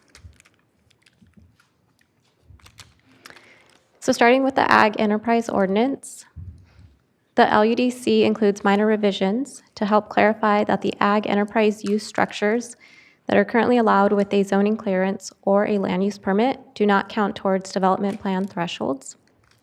The amendments remove an inconsistent development standard regarding planted acreage for small processing facilities. And there are minor revisions to the tent, cabin, and yurt definitions for further clarification. Moving on to the art, garden, and architecture tours. Last spring, your board adopted an ordinance to add provisions allowing temporary events such as art, garden, and architecture tours as exempt uses, subject to certain standards. And at the time of adoption, the focus was on the LUDC, and staff said we would carry it over to the MLUDC and the CZO at a later time. And here we are, and staff has carried over those provisions, but has added a standard to clarify that the exemption does not apply to properties operating under a CUP unless expressly authorized or conducted in accordance with that CUP. And that new standard was also added to the LUDC for consistency. Now moving on to state density bonus law. On September 24th of 2024, Assembly Bill 3116 was signed into law, and it added additional benefits for student housing developments. And this bill defines student housing. It also establishes parking ratios for student housing development, which essentially is no required parking for qualifying projects. Additionally, the amendment furthers Program 13 of the Housing Element Update, which tasks the county with updating our zoning ordinances to comply with changes in state law. And now moving on to the Montecito Growth Management Ordinance, also referred to as the MGMO. The MGMO implements provisions that are intended to pace development in conjunction with the services and resources available in the Montecito Community Plan area. The MGMO was adopted in 1991 by the board as Phase 1 of the Montecito Community Plan, and it was last extended in 2010 with an expiration date of December 31st, 2030. Then on October 9th of 2019, Senate Bill 330 was signed into law, and it states that cities and counties shall not enforce any moratorium or similar restriction or limitation on housing development.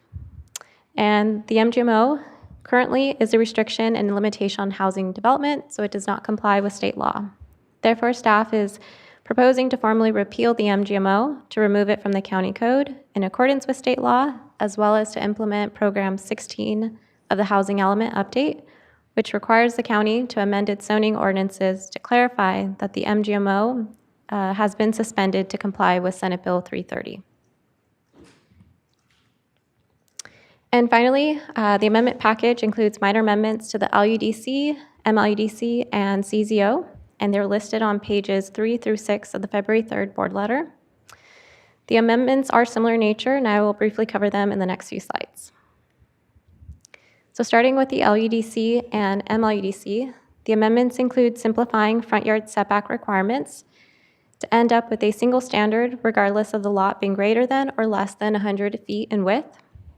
Includes correcting a subsection error in the telecom ordinance, clarifying that floor area calculations are in gross square feet and not net for consistency, revising the lot interior definition to remove unnecessary language referring to subdivisions, and finally correcting a typo in the street primary definition. And then with regard to the ADU and junior ADU amendment, staff recommends removing this change from the package, and staff will return and reconsider this edit during an upcoming cleanup of the ADU ordinance. And then in the LUDC, there are two specific amendments proposed, and that includes correcting a subsection error in the road name section, as well as updating the mobile home park conversion noticing requirements to reference the civil code section.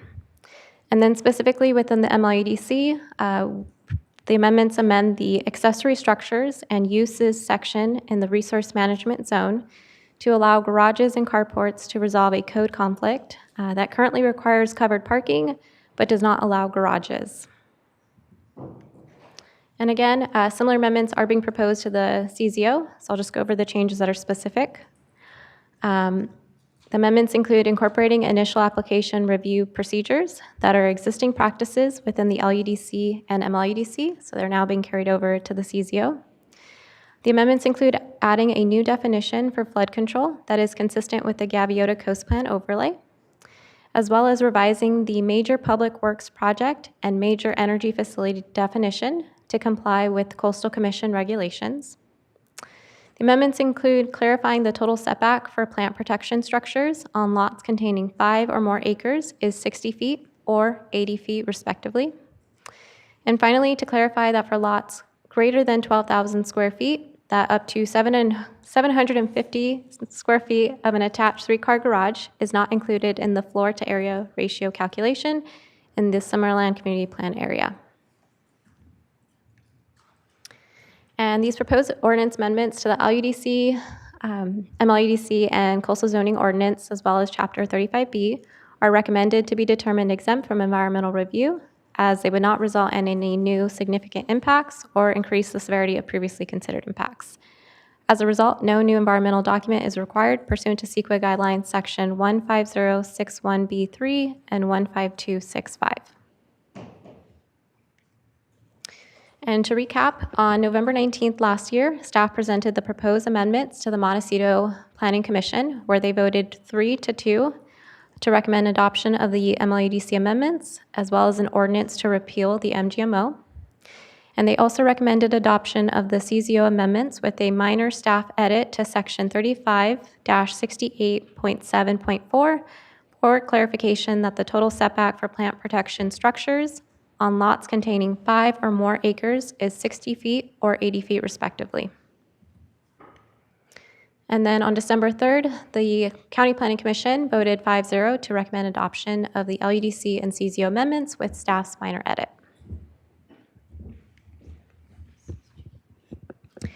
Now, the recommendations for today's ordinance amendments can be found on page 1 of the February 3rd board letter. To summarize, they are to make the required findings for approval, including CEQA findings found in attachment A, to determine that the proposed amendments are exempt from the provisions of CEQA, adopt ordinances amending the LUDC, CZO, MLUDC, and Chapter 35B found in attachments C, D, E, and F, and as revised at today's hearing to remove the amendment to the ADU and junior ADU ordinances. And finally, adopt a resolution authorizing the submittal of the local coastal program amendment to the California Coastal Commission for review and certification. And this concludes staff's presentation, and staff is available for questions. Thank you. All right, thank you, staff. Mr. Tuttle, do you have additional comment before I go to Supervisor Lee? Yes, Mr. Chair, thanks. Yeah, just to add a little more context with the staff change presented today with regard to the ADU amendments. ADU law is sort of constantly changing and always evolving, and we know we will be coming back later this year with a more comprehensive package with a set of ADU updates. So I believe it's better to address that one particular change as part of that larger package to avoid any confusion and create any unnecessary headaches along the way. All right, thank you. Supervisor Lee, do you have a question? Yes, can you define how large a junior ADU is? Can you define how big a junior ADU is compared to a regular ADU? Supervisor Lee, through the chair, junior ADUs are allowed to be up to 500 square feet. And they have to meet certain criteria to be considered a junior ADU, specifically a conversion of existing space within a single-family dwelling or an attached garage. It can't involve any new construction. Got it. And so on the state density bonus, the state is mandating 23%. Is it possible for us to mandate more, up to 32%, comparing to what we did recently in Carpinteria with a 32%? Supervisor Lee, through the chair. So this is a state law provision. In order to qualify for density bonus as a student housing project, meeting that 23%, and no, we don't have the ability to require a higher percentage than that in order to receive that density bonus because it is established in state law. It's somewhat different than the coastal zoning ordinance situation that you referenced with the 32%. In that situation, we were rezoning those properties, so we had a little more discretion. And also, it was a 32% in order to obtain a sort of a ministerial or by right approval process. Okay, thank you.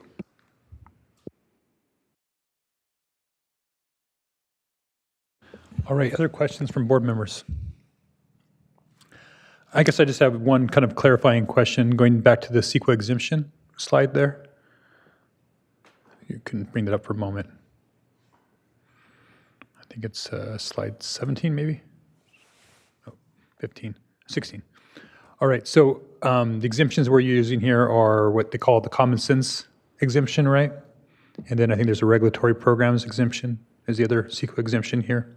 And I guess I just wanted to highlight those that, that the use of these exemptions is a great tool for us to use, and I hope that we can use it in other circumstances to get things accomplished. I know that this is something we typically use with this, and we try to have things that are a little bit less controversial. But I think it's, I think it's a good use of those exemptions. I hope that staff takes the opportunity to use them more often. So that's my feedback on that. Who doesn't like a common sense exemption? Come on. All right. Madam Clerk, is there any public comment on this item? Chair Nelson and members of the board, we have no requests to speak from the public on this item. I had one more question. Montecito, the 3-2 vote, what was those in dissent? I'm just curious on what the dissent was on the motion.